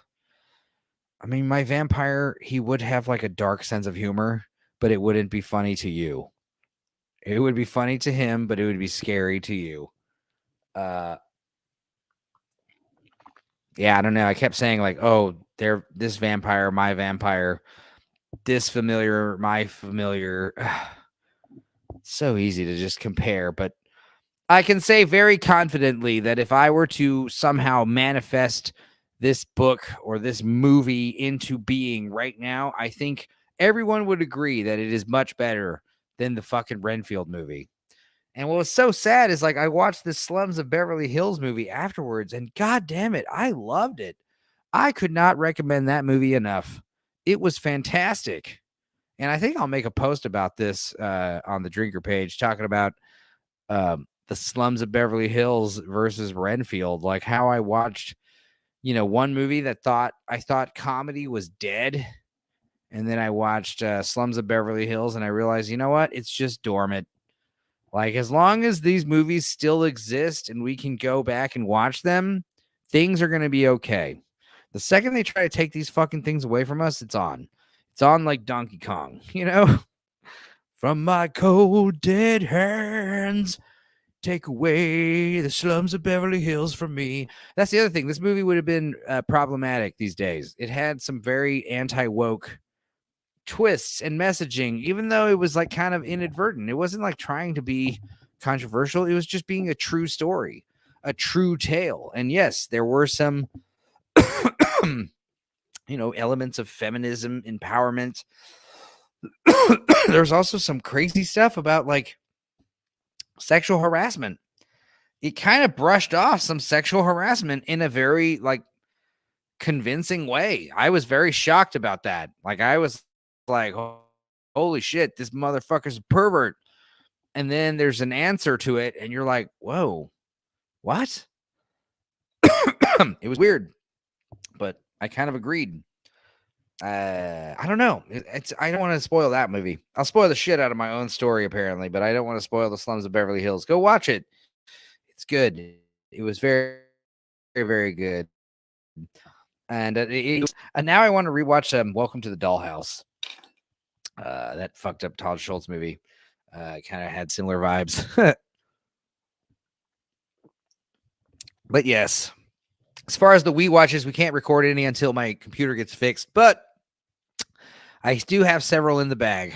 I mean, I don't want to release Flubber because I'm really saving that one for like a really rainy day.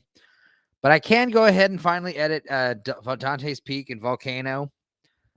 That might be two videos. That might just be one big double feature video. I'm not sure. We've also got in the bag Boxing Helena, which I was saving for when Julian Sands, his body finally got discovered. But god damn it, the dude's been missing for so long. I'm hoping he ran away to Mexico. And as far as other movies, we've also got Down to Earth with Chris Rock. I think that would be fun. That is a funny one. I think maybe I'll release that one next because it's pretty funny. And I'm pretty sure I can get my computer fixed in the meantime. Yeah, and nice little 2-hour stream before I make a bacon burger. Just let you guys know that Renfield I thought was okay at best, terrible at worst. I mean, God damn it. I want to say I give it 1.5 stars because it wasn't the worst shit I ever saw. And maybe like Nicolas Cage's performance in mind, I could knock it up to 2 stars, but that's more like 1.75 stars. Still bad. Still a failing grade. But I was glad I got to wash the taste out of my mouth with the Slums of Beverly Hills. I recommend you do the same double feature. You'll be like shocked at how like this simple movie about a family living in in an apartment had so much more depth and meaning and joy and fun, and was genuinely more funny than this bombastic, flamboyant vampire horror comedy with a massive budget and Nick Cage overacting. It was shocking. It just reminded me of how great a simple story can be. So, especially when it's done right. I recommend it. Recommend it wholeheartedly. On that note, 2 hours and 10 seconds.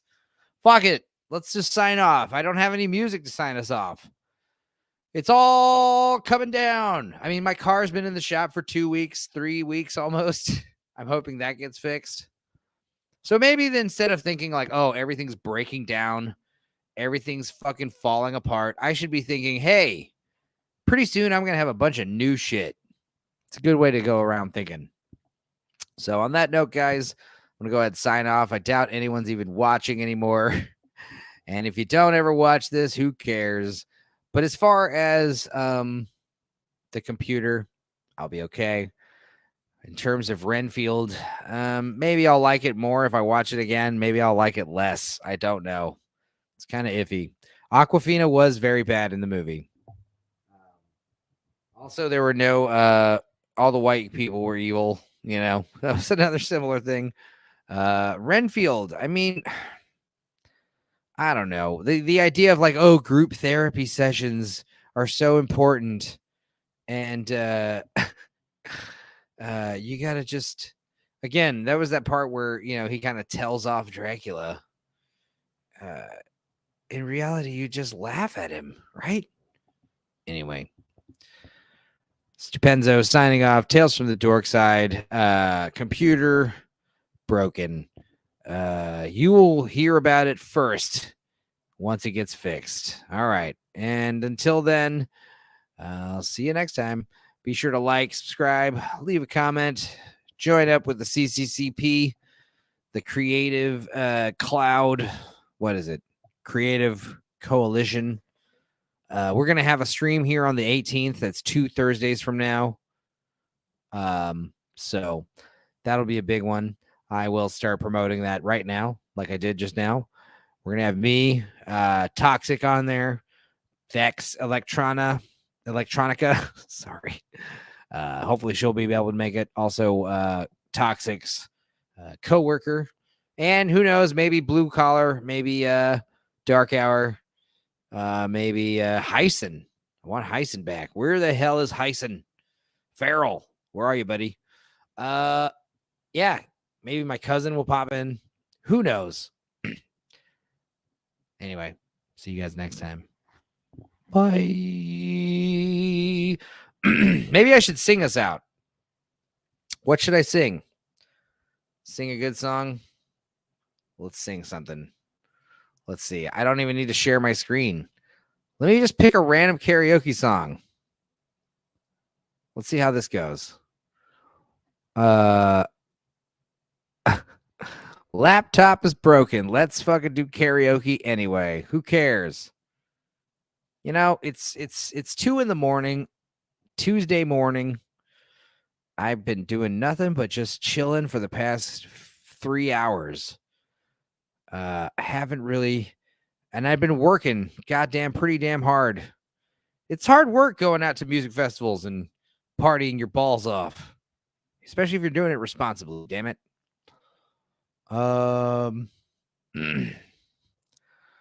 Let's see. The Drifters. Something nice. Let's do something nice. Something sweet. This will be funny. Come on. I want something good. Also, not something too hard.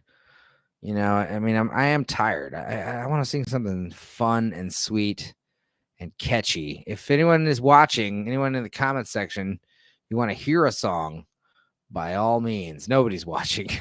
It's 2 a.m. on Tuesday. Enzo, Jesus, what the fuck? You think people have got time to do all this shit? Watch whatever the hell?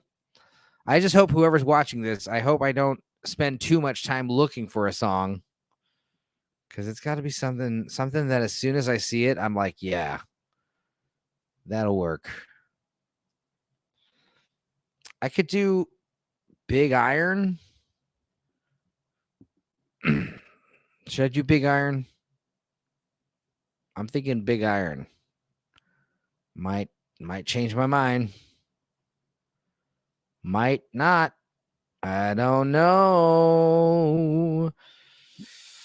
Ooh. Wait. It doesn't matter. If anyone wants to, you can just skip ahead. If you don't want to hear this, me thinking of songs to sing, just skip ahead until I start singing. You can hear the song.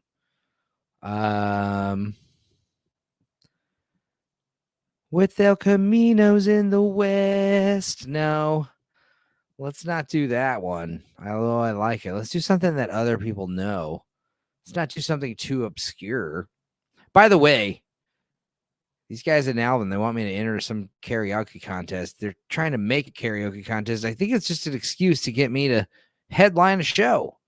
The winner gets to have a show, and it's like, dude, that's an okay prize. It's a paid gig. It's like, dude, I already get paid gigs. So, ooh, let's do the Smiths because my computer's broken. I'm not going to share audio. I think I'm just going to sing it a cappella style. Let's do it. Let's see what happens. See if it works. Hang on. It's thinking.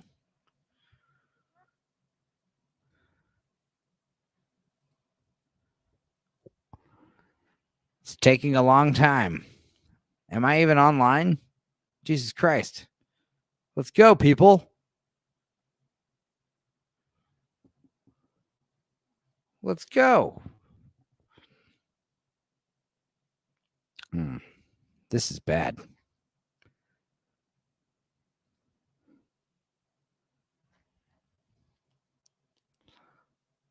Oh, I forgot to tell Wes.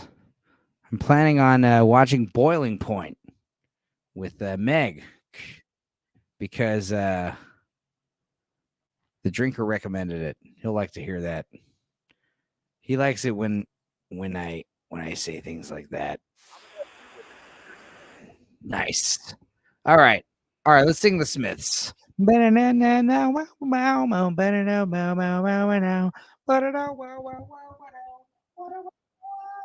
I was happy in the haze of a drunken hour, but heaven knows I'm miserable now.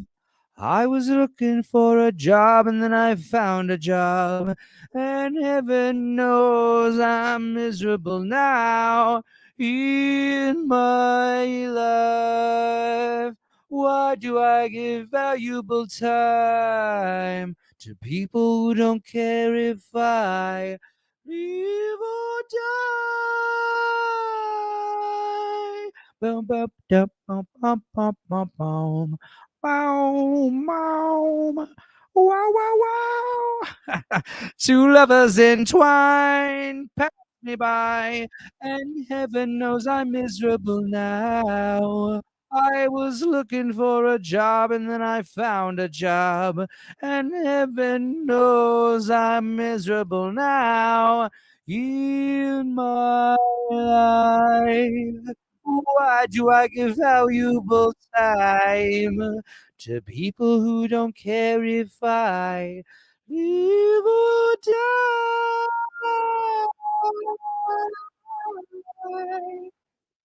All right, folks. Enough of that shit. I'm out of here.